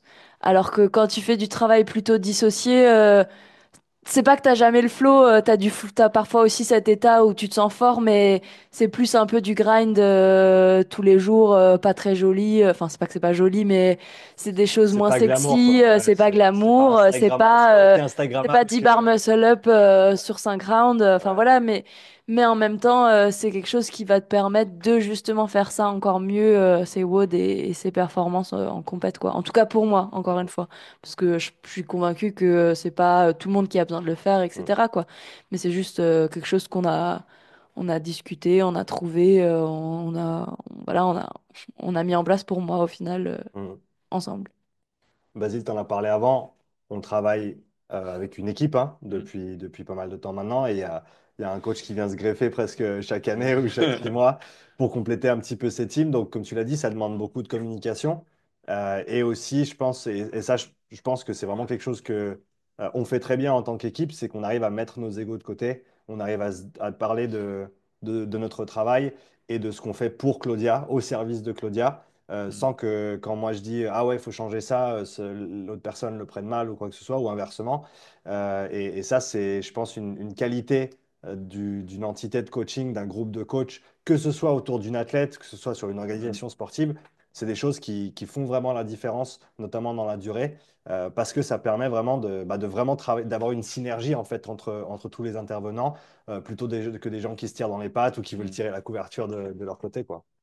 Ouais, je pense que on est tous plutôt humbles et on prétend pas savoir les choses mieux que les autres et de par nos parcours à chacun, je pense que on s'enrichit quand même énormément de cette relation-là. Je veux dire, il y a plein de choses à apprendre. T'as pas besoin de faire une formation de 40 heures, juste d'en discuter, de parler de certains principes. C'est ce qui fait que tu les retiens peut-être le mieux et que Mhm. tu as certains automatismes et voilà. Et puis après, c'est se mettre d'accord sur un fonctionnement. Là, on a un peu, je crois qu'on le faisait pas avant, mais on est parti sur des espèces de blocs de 4 semaines avec Ouais. toujours une quatrième, pardon, semaine de légère deload. Mhm. Déjà, ça nous permet d'avoir un cadre qui est beaucoup plus facile à gérer individuellement. On sait tous quand est la deload et on se C'est tout retrouve pas coordonné à maintenant entre les deloader équipes. le run pendant que le deadlift est au son plus haut. Donc, Ouais, je pense pour le management, c'est beaucoup, beaucoup plus intéressant. ouais. Et c'est du dialogue, hein. Enfin, voilà, c'est en discuter. Faire des compromis évidemment, mais je pense que on s'est jamais embrouillé jusqu'à présent Pas pour la encore. proc de Claudia, ça s'est pas encore tapé sur la tronche. Tu cherches ça? Ouais. Ah, Alors, mais le problème, je pense, c'est Max qui va commencer à nous taper dessus un jour. Mais Pour 2025, le but, c'est de créer, semer le trouble. t'as des comme ça, objectifs, Ouais, le décès. t'as ouais. des Non, c'est objectifs vrai, c'est sympas, vrai, c'est toi. vrai. Bon, de Ouais. toute façon, moi, moi, je partirai en vélo, Max en course, et puis lui, il nous courra derrière, Nickel. parce que moi, en course, lui, il me rattrape Mm, déjà. mm. Et, ouais, ouais. Parfait. Ouais, de toute façon, moi, si j'ai un Moi, je problème, pense que à ma fin de carrière, ouais. je vais tous les quatre, là, je vais vous prendre, et 5, 6 ou plus, et je vais vous programmer un WOD. Oh là là, Et ou on un pourra le faire. training camp, une semaine training camp. Claudia, Ah, mais les gars, vous allez adorer, je parfait. pense. Ouais. Ouais, vous allez kiffer. Ouais. En tout cas, moi, si j'ai un problème avec Basile, je lui dirai quand je suis pas là. Hein, ce sera plus facile parce que, Je suis pas méchant, moi, je suis un grand nounours, hein. ouais. C'est- c'est- En tout cas, si on attend de mon côté, quoi. C'est ça. Si on C'est est ça. gentil avec toi, Côté t'es rose. gentil avec nous. Côté rase. Euh, Claudia, donc on en a parlé. Objectif. Alors, premier objectif de la saison compétitive, Wodapalooza. Palooza, Mm, Miami. mm. Tu te réjouis? Ouais, j'ai hâte. Ouais, t'es déjà allé à Miami? Non, première fois. Ok. Basile, t'es déjà allé? Longue histoire courte, je devais y aller, j'étais qualifié avec Luc et Johan et Covid à Ah ouais. cette période-là, j'ai pas Ah, pu aller à la compète parce qu'il fallait à ce moment-là un PCR négatif pour prendre l'avion. Et du coup, ils ont quand même fait pommier, je crois. Oui, j'étais malade comme un chien. ouais. Et ils m'ont remplacé avec un Américain qu'ils ont trouvé sur le tas et ils ont gagné la compète en team Du RX. coup, t'as un peu le seum. Non, j'ai pas le seum, je suis content pour eux, mais T'aurais bien ça pique voulu, un petit peu. t'aurais bien J'ai voulu quand même le essayer. t-shirt, mais j'ai pas fait la compète. Bon, tu retournes à Miami Cette fois-ci, ouais, dans le. après le Texas, tu Ouais. te réjouis? Ouais, j'ai hâte de voir à quoi ça ressemble. Et puis, Ouais. Wodapaloda, c'est une grosse compète internationale, donc. J'ai entendu que c'était presque plus comme un festival Ouais, qu'une ça a l'air compétition. de ressembler à ça, on te dira, mais ça a l'air d'être une belle parenthèse là. Je pense que c'est un bon objectif intermédiaire en fonction de ce qui se passera dans la saison à Ouais. venir, on verra. Bah, pour rebondir là-dessus, Claudia, Wodapalooza, et Ouais. ensuite, Wodapalooza déjà, full focus. Et full puis ensuite, focus. oh ben, il y a quelques infos. Je pense que bah, ça va, enfin, probablement, enfin, c'est même sûr, participer aux Open. Hum, Et puis ensuite, je crois que c'est une partie en ligne pour les semis, donc probablement faire ça. hum, Et puis ensuite, on verra un petit peu. Il y a des compètes qui sont sorties, mais il n'y a pas encore les histoires de comment tu t'y qualifies. hum. Enfin, il y a plein un peu de Pas mal choses. d'inconnus Pas encore mal dans le d'inconnus circuit. dans. Ouais. C'était quoi la citation de Cyril? Beaucoup d'inconnus et pas beaucoup. Non, beaucoup d'é... Je sais plus. Plus d'équations que Plus d'équations que. Plus d'inconnus que d'équations.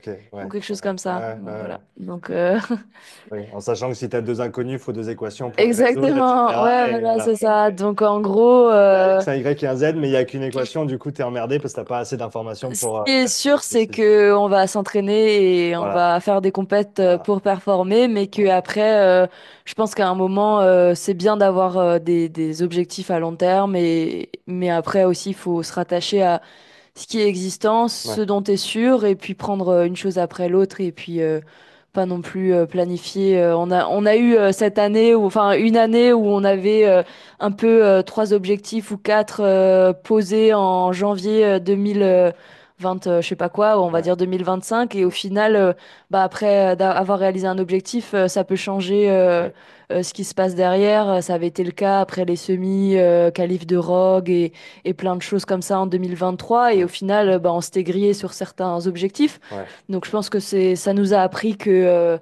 c'est bien d'avoir des idées, d'en discuter ensemble, mais au final c'est une chose après l'autre et du coup ben Odapalooza à fond quoi. Wodapalooza à fond. Voilà, On se réjouit de voir c'est ça. comment ça se passe.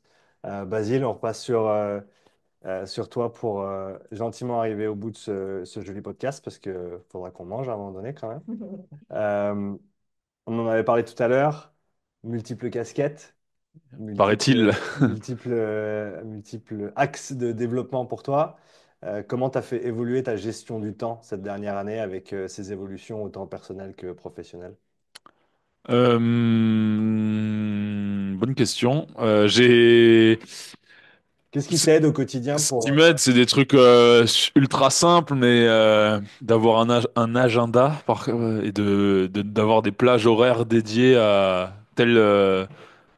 Je catégorise en fait en fonction de, de l'endroit de travail finalement. Donc je sais que j'ai telle ou telle plage horaire pour bosser sur ce que je dois bosser pour la salle, telle ou telle plage pour faire mes suivis, telle ou telle plage pour la traduction, etc. Et finalement c'est juste de l'organisation. Moi je suis quelqu'un de très visuel et j'ai besoin d'avoir un truc noté quelque part. Donc l'agenda pour moi c'est idéal. J'ai mes petites plages notées sur mon agenda et je le fais le dimanche soir en fait. Je planifie la semaine à venir. Et j'essaye aussi de trouver mon équilibre. C'est peut-être là où j'ai encore des progrès à faire, mais j'essaye de plus travailler le dimanche du tout. Hmm. Alors qu'avant, ben, dimanche c'était un peu le fourre-tout, mais c'était pas, je pense, ultra bon pour mon équilibre perso. Le samedi, d'en faire le moins possible et d'avoir fini si possible tout le vendredi. Après, il y a toujours quelques aléas, etc. Mais de cloisonner un petit peu les trucs, c'est quelque chose qui m'a énormément aidé. Je pense que c'est le truc principal. Et après, c'est privilégier la qualité de vie. Enfin, c'est dormir suffisamment pour être performant. Je m'entraîne moins, mais je fais quand même gaffe à ce que je mange, etc. Et c'est juste essayer ouais, d'avoir une hygiène de vie correcte qui me permet de faire ce que j'aime, quoi, et de bosser comme j'ai envie. S'il y a encore un ou deux trucs où tu aimerais t'améliorer un petit peu sur cet aspect gestion, développement, c'est quoi? Bah, ce serait vraiment réussir à me mettre les week-ends off. Comme je le disais, c'est pas encore un truc que j'arrive à 100%, même si c'est sur la bonne voie. Et puis, faut que je réussisse à réduire un petit peu mon utilisation du téléphone portable. Voilà. Mais ça Objectif va mieux, ambitieux hein. pour tout le monde. Ouais, ça va, je limite mon accès aux applis chaque jour et petit à petit, je pense que c'est comme tout, c'est de la progressivité. Si je coupe tout d'un coup, ça C'est fonctionnera jamais. Petit à petit, quoi. le maître mot de ce podcast, Ouais, c'est progressivité. progressivité. Euh, on va terminer avec quelques questions Instagram qu'on a reçues. Claudia, tu vas commencer. Oui, Euh, je le veux. on...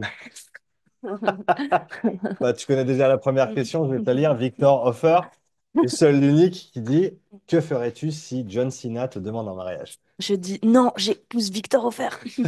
Non, bah non, j'accepte John, mais ça, Basile le sait déjà quoi. C'est John Cena avant tout Tu te sens et c'est pas. comme ça quoi. J'ai aucun complexe par rapport à ça. Tin, tin, tin, tin. Voilà, il Ouais, kiffe. ok, Je pense qu'il serait super. content pour moi en vrai. On enchaîne avec une question un petit peu plus sérieuse. Annette qui demande comment tu gères ton cycle menstruel avec tes entraînements. Tu en as parlé dans le podcast Exactement. récemment. Comment il l'a appelé son podcast, lui? Mjolnir podcast. Mjolnir Podcast. Mjolnir. Ouais. Faut cogner. Ouais. Allez, allez vous abonner au Mjolnir Podcast si ce n'est pas déjà fait. Mm. Ça vient de commencer et ça va être du feu. Ouais, Et vous avez fait l'épisode un... sort Ah, il n'est pas sorti encore. mercredi le 8. Mercredi le 8, ça Donc, fait deux ouais, jours, c'est donc ça. ça fait, il sera déjà sorti. Donc Voilà, allez écouter le Mjolnir Podcast. C'est le premier exactement. épisode, du coup? Deuxième. Deuxième. Super, donc tu en as parlé déjà un petit peu Ouais, j'en là-bas. ai pas mal Donc parlé. voilà, Ouais. parle-en brièvement, juste Mais que les gens... globalement, je pense que la première étape, Ce qui est très très important pour enfin, chaque femme surtout, c'est de conscientiser en fait, Ouais, d'avoir conscience de comment fonctionne ton cycle. Ça va être très différent de si la personne prend la pilule contraceptif, ou ouais. des contraceptifs ou pas. Mais en tout cas, la première étape, ça va être de comprendre comment fonctionne ton cycle, combien de jours il va durer, et après de s'écouter, ça va être peut-être tenir un petit carnet. Il y a plein d'applis qui fonctionnent super bien, du type Clue ou autre, de voir voilà combien de jours de saignement par exemple Mhm. tu vas avoir, l'abondance, est-ce que tu as mal au ventre, à quel moment, donc vraiment tout ce côté-là, et puis après aussi peut-être pas le faire tout le temps à long terme parce que ça peut être lourd en gestion de temps et même mental, mais voilà, de dire sur un mois, je tiens un carnet tous les jours, je note comment je me sens en termes de performance. Alors même si on n'est pas sportif, en termes de voilà au réveil, est-ce qu'il y a quelque chose à signaler ou pas? Est-ce que il y a aussi beaucoup le côté impact émotionnel? Mhm. Est-ce que j'ai des mood swings ou pas? Enfin voilà, je pense que c'est la première étape déjà, c'est la conscientisation et apprendre à se connaître. Et puis on en parle un peu plus sur le podcast avec Isa, mais pour moi, c'est déjà la meilleure chose à faire. Ouais, ouais, et rester ouvert avec ses coachs et pas avoir peur d'ajuster C'est au ça, besoin, hein, rester flexible avec exactement. le plan qu'il y a. Le plan, c'est le plan A, mais il y Mm. a toujours le B, le C, Ouais. le D. Il ne faut pas avoir peur de faire en sorte que toi, tu puisses passer ça de la meilleure manière possible Ouais. et sans te sentir mal du fait que tu peux pas Mm, faire mm, mm. exactement ce qui est noté sur le papier, quoi. Ouais, chaque personne est tellement Oui, différent. Donc moi, je vais réagir d'une certaine façon comme une autre personne, enfin une autre femme va réagir ouais, différemment. Certaines vont être très en forme pendant leurs règles, d'autres pas du tout. ouais. Donc vraiment, pas non plus se comparer. Enfin voilà, ça c'est des choses très Ouais, très importantes, l'individualité, quoi. c'est quelque chose que tu Ouais, as mis en avant plusieurs fois. J'avais fait un ou deux podcasts aussi avec des spécialistes dans le domaine. Donc, n'hésitez pas à aller creuser ça sur la chaîne Upside Strength. Merci d'avoir partagé ce petit retour. Et Mjolnir Podcast pour le reste. exact. Basilou, Franco qui nous demande des conseils, livres, formations pour être un bon coach sportif. Ouh.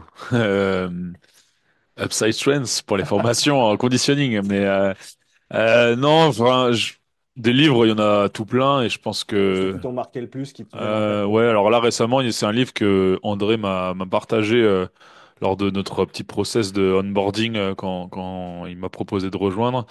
C'est The Little Black Book of Training, je crois, Ok, par Dan quelque chose. ok. Je te donnerai la Mhm, référence si jamais. C'est un petit livre qui est pas très grand, qui est assez simple, mais qui arrive à expliquer des choses très compliquées très simplement mhm, et qui te donne un petit peu toutes les clés de l'entraînement et de la progression et de l'entraînement en général. C'est pas ultra spécifique, mais je pense que c'est un ouvrage qui est super intéressant à lire un petit peu en permanence mhm, et à réutiliser tout le temps. Et pour débuter, je pense que c'est exceptionnel. mhm. C'est vraiment un très très bon livre. J'ai bien aimé aussi en conditioning Advanced Training for Endurance Athletes, Ouais. qui est un super livre. Mhm, Mais de manière générale, je dirais que au-delà des références, le CrossFit a un super truc, c'est que c'est un sport qui est jeune, mhm. qui veut faire les choses peut-être un petit peu différemment. C'est son plus gros côté positif et c'est aussi son plus gros côté négatif, Réinventer la roue. réinventer la roue. Ouais. Et je pense qu'en fait, tu peux pas apprendre vraiment, tu trouveras jamais un livre qui t'apprendra à programmer du CrossFit. Mais par contre, il faut voir ce qui se fait dans les autres sports et il faut essayer d'utiliser les principes que tu trouves ici ou là-bas et les réintégrer dans le CrossFit. Mhm, Rester ouvert parce qu'il n'y a pas une seule manière de faire. mhm. Mais c'est finalement les principes de l'entraînement, que ce soit pour le CrossFit, le football ou le reste, c'est pareil. Et il faut Oui. juste réussir à comprendre les principes, Contexte. les contextualiser en fonction de ton sport et de Ouais. ton athlète, et après, tout roule. Donc, moi, j'essaye de lire des trucs différents, d'avoir des formations un petit peu différentes, et j'essaye de toucher un petit peu et de voir un petit peu tout à chaque fois, et surtout essayer de sortir un petit peu juste de la sphère CrossFit, parce que il y a des super formations en CrossFit, et il y a des très très bons trucs, mais il n'y a pas que ça, et je pense que faut pas s'enfermer, c'est pas... Pas peur de sortir, hein. Ouais, faut aller voir ce qu'il fait ailleurs. Ouais. Et on peut même aller un cran plus loin et dire, faut pas avoir peur de sortir du monde de l'entraînement aussi. Une Exactement, fois ouais. qu'on a quand même géré un niveau de base de connaissances pour coacher, Hmm. faut pas avoir peur de sortir de ce cadre-là aussi, Ouais, aller lire en psychologie, ouais. même des fois dans les sciences un petit peu plus dures comme même la physique, des choses comme ça, hein, on en parlait tout à l'heure. peut-être pas des choses qui vont avoir un impact direct sur la manière dont tu programmes un WOD ou un autre, Mm. mais des choses qui vont enrichir ta culture générale. Ouais. Et pour faire un parallèle, parce que j'aime bien parler de PPG quand même, la PPG va aider ton spécifique, Mm. tes connaissances générales vont aider tes connaissances spécifiques aussi dans ton domaine. Ouais. Moi, il y a des livres qui ont rien à voir avec le sport, mais qui m'ont marqué et qui m'ont fait énormément évoluer dans ma pratique en tant que coach. Ouais. Il y a notamment Antifragile de Taleb, Taleb, que Nassim j'ai Taleb, ouais. trouvé exceptionnel comme Mm. livre. Récemment, j'ai lu Extreme Ownership de Jocko Willink, Ouais, qui pour moi, c'est Claudia, elle sourit, mais moi, ce ouais, livre m'a transcendé. c'est bon ça. Et en fait, j'adore lire dans la préparation physique et dans le sport en général. Je m'achète des bouquins là-dessus, je les lis, etc. Mais maintenant, je me suis mis une espèce de règle, c'est que le soir, quand je lis avant de dormir, je m'interdis de lire un truc qui a rapport avec mon boulot. Ouais. Quand je lis un livre, alors là, je vais reprendre le livre de Franz Bosch que j'avais déjà lu, et je vais le relire, Ouais, mais ça va être dans ma journée. ouais. Le soir, là, depuis notre retour des États-Unis, j'ai tué un livre de 900 pages sur l'histoire des États-Unis depuis la création et ça m'a passionné. J'ai Ouais, trouvé ça trop bien. ouais, ouais. Et certes, il n'y a rien de concret que je vais pouvoir sortir pour ma programmation, mais c'est des trucs qui me font, je pense, beaucoup progresser en tant qu'être humain Et sortir aussi un et petit peu, juste tout le temps sortir, ouais. travail, tout Mm. le temps, ouais, ouais. Et ça permet de voir des trucs variés, donc Mhm. voilà. Prochaine deux questions pour Claudia. La première, Victor Hofer, il est partout. Ah, Vico, je te manque déjà. Qui est ton meilleur training partner? Ah, Vico, bah, c'est toi, évidemment, surtout quand je te bats. Surtout quand tu Mm, pars. mm, Ouais. mm. Ça arrive Euh, quand même souvent, on en a reparlé un petit peu hein. aujourd'hui. Quand il était à plein temps à Grillen, vous Ouais. passiez quand même pas mal de temps ensemble à vous entraîner. Euh, Parle de cette atmosphère que vous aviez, que vous avez toujours hein, quand Mm, vous vous mm, mm. entraînez ensemble. Training partner, c'est quelque chose qui t'aide, qui te tire Mm, vers l'avant, qui des fois te pousse. mm. Pourquoi est-ce que c'est important pour toi d'avoir un training partner? Ouais, je pense que au-delà de juste, enfin c'est pas juste, mais réaliser telle ou telle séance avec une personne ou une autre, bah, c'est vrai qu'on a quand même développé une amitié, une relation de, en fait on vit un peu, enfin on vit la même chose. Certes, on fait pas exactement les mêmes entraînements tous les jours, mais parfois là récemment c'était arrivé qu'on s'envoie un message un samedi soir, on avait tous les deux à 16 heures encore une session à faire.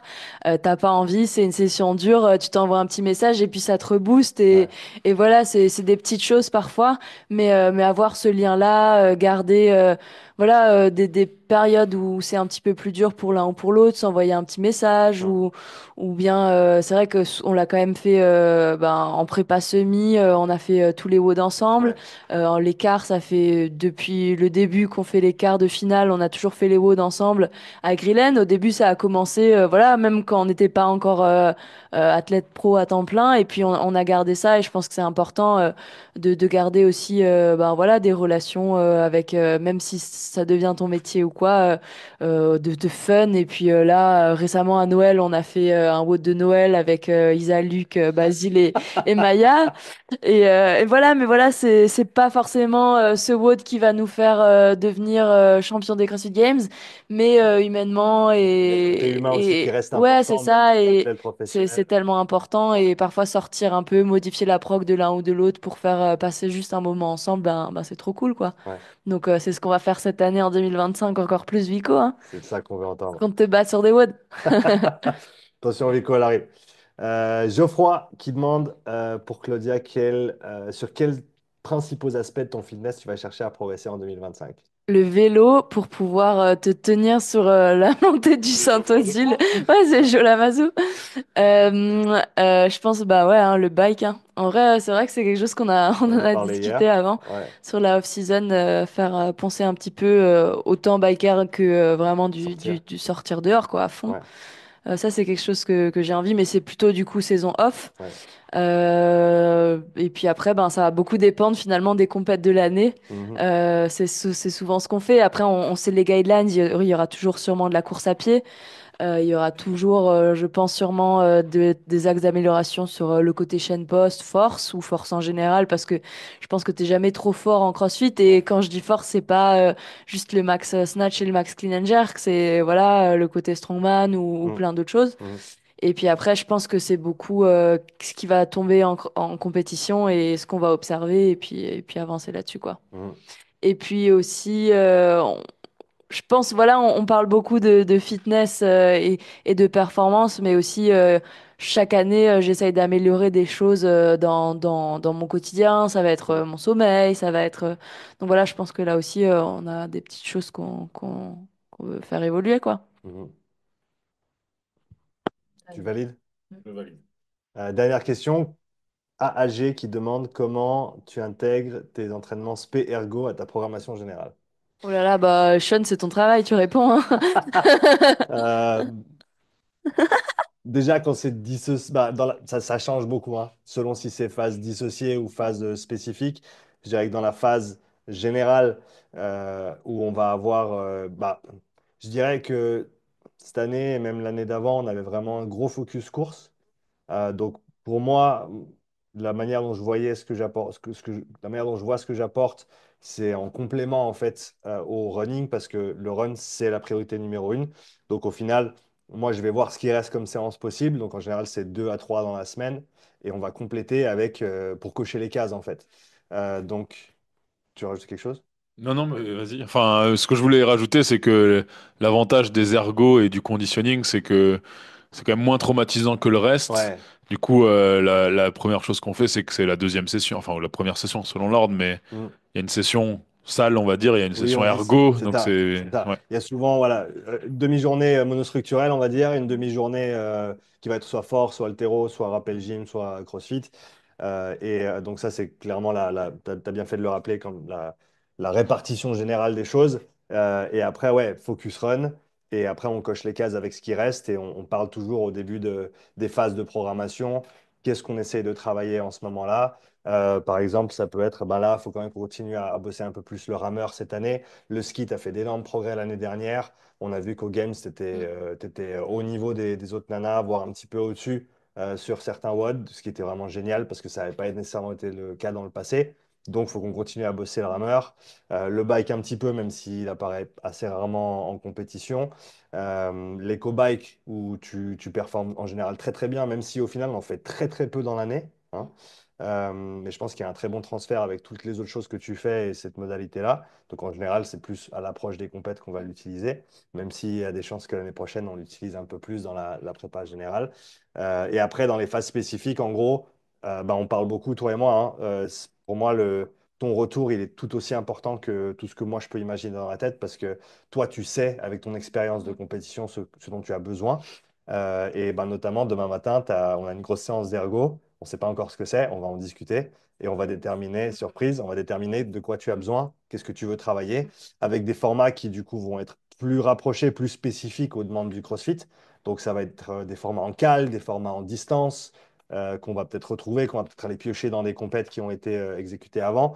Mais en gros, on va vraiment, encore une fois, du général au spécifique, tant sur les modalités que sur les formats. Parce que loin des compètes, tu n'as pas besoin de faire tout en cale et de connaître tes PC en cale. Par contre, quand tu te rapproches, c'est important que tu sois à l'aise dans ces différents paramètres parce que ça peut apparaître et on ne veut pas être pris au dépourvu par rapport à ça. Tu peux compléter si j'ai oublié quelque chose. Rien à rajouter, chef. On a rajouté, vas-y. Je vais peut-être dire une bêtise, mais en saison générale, vous bossez pas mal avec les watts, Oui, oui, finalement. oui, Alors que principalement. plus on se Temps et rapproche de, watts, ouais, ouais. plus on se rapproche Team watts, carrément. des échéances, plus on va transitionner sur les données plus classiques, c'est-à-dire autant au 1000 mètres ou aux 500 mètres et aux calories par heure, Exactement. etc. Parce que tu peux avoir tes meilleurs paces au watts, mais le jour de la compète, en général, tu peux pas trop le savoir. Ça va être, enfin, c'est là que tu peux devoir transitionner, et être plus spécifique. Correct. Correct. Super. Les amis, merci pour ce podcast. Ça faisait des lustres qu'on en avait parlé. Aujourd'hui, on a enfin pu le faire. We did it! J'étais là c'était quoi, octobre, mais tu étais malade. Oui, j'étais fort. Du coup, on voulait pas le faire à ce moment-là. On s'est rattrapé maintenant. Merci Merci à la team. Merci, Sean. et à bientôt pour le prochain podcast. Avant de te quitter, je voulais t'en dire un petit peu plus sur le sponsor de ce podcast. All You Need Nutrition est une marque de compléments alimentaires de la plus haute qualité made in France. D'ailleurs, quand ils m'ont contacté au début, ma femme, qui est nutritionniste de formation, avait pas mal de questions sur les différentes composantes qu'ils utilisent. Alors on s'est fait un call de près de 2 heures avec Myriam, qui est à l'origine de toute la gamme All You Need. Après l'appel, ma femme était très contente de toutes les réponses que Myriam a pu lui apporter et était plus qu'heureuse de collaborer avec une marque de cette qualité. Et si ma femme dit oui à une marque de compléments alimentaires, moi je suis les yeux fermés. Personnellement, j'adore leur whey que j'utilise après chaque entraînement en renfo ou alors dans mon yogourt le matin si je veux un peu plus de prot. Elle est pas trop sucrée et le goût cacao est top, en plus elle se mélange vraiment bien. Leur produit One est génial si tu veux un léger coup de boost en plus de toutes les vitamines et les minéraux qu'il peut te manquer si tu t'entraînes sérieusement. Ma femme préfère prendre une seule dosette, moi j'en prends 2, alors assure-toi de trouver la dose qui te convient. Mention spéciale pour leur shaker qui est littéralement le meilleur shaker que j'ai utilisé ces 15 dernières années. Ça fait plus de 2 mois qu'on utilise leurs produits et on est vraiment très content de pouvoir travailler avec eux. Alors si tu veux soutenir ce podcast, clique le lien dans la description et découvre toute la gamme All You Need et utilise le code UPSIDE pour bénéficier de 10% de rabais sur ta prochaine commande. Merci et à bientôt pour le prochain épisode.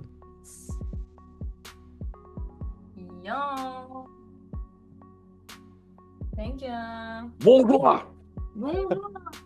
Contre tellement bien.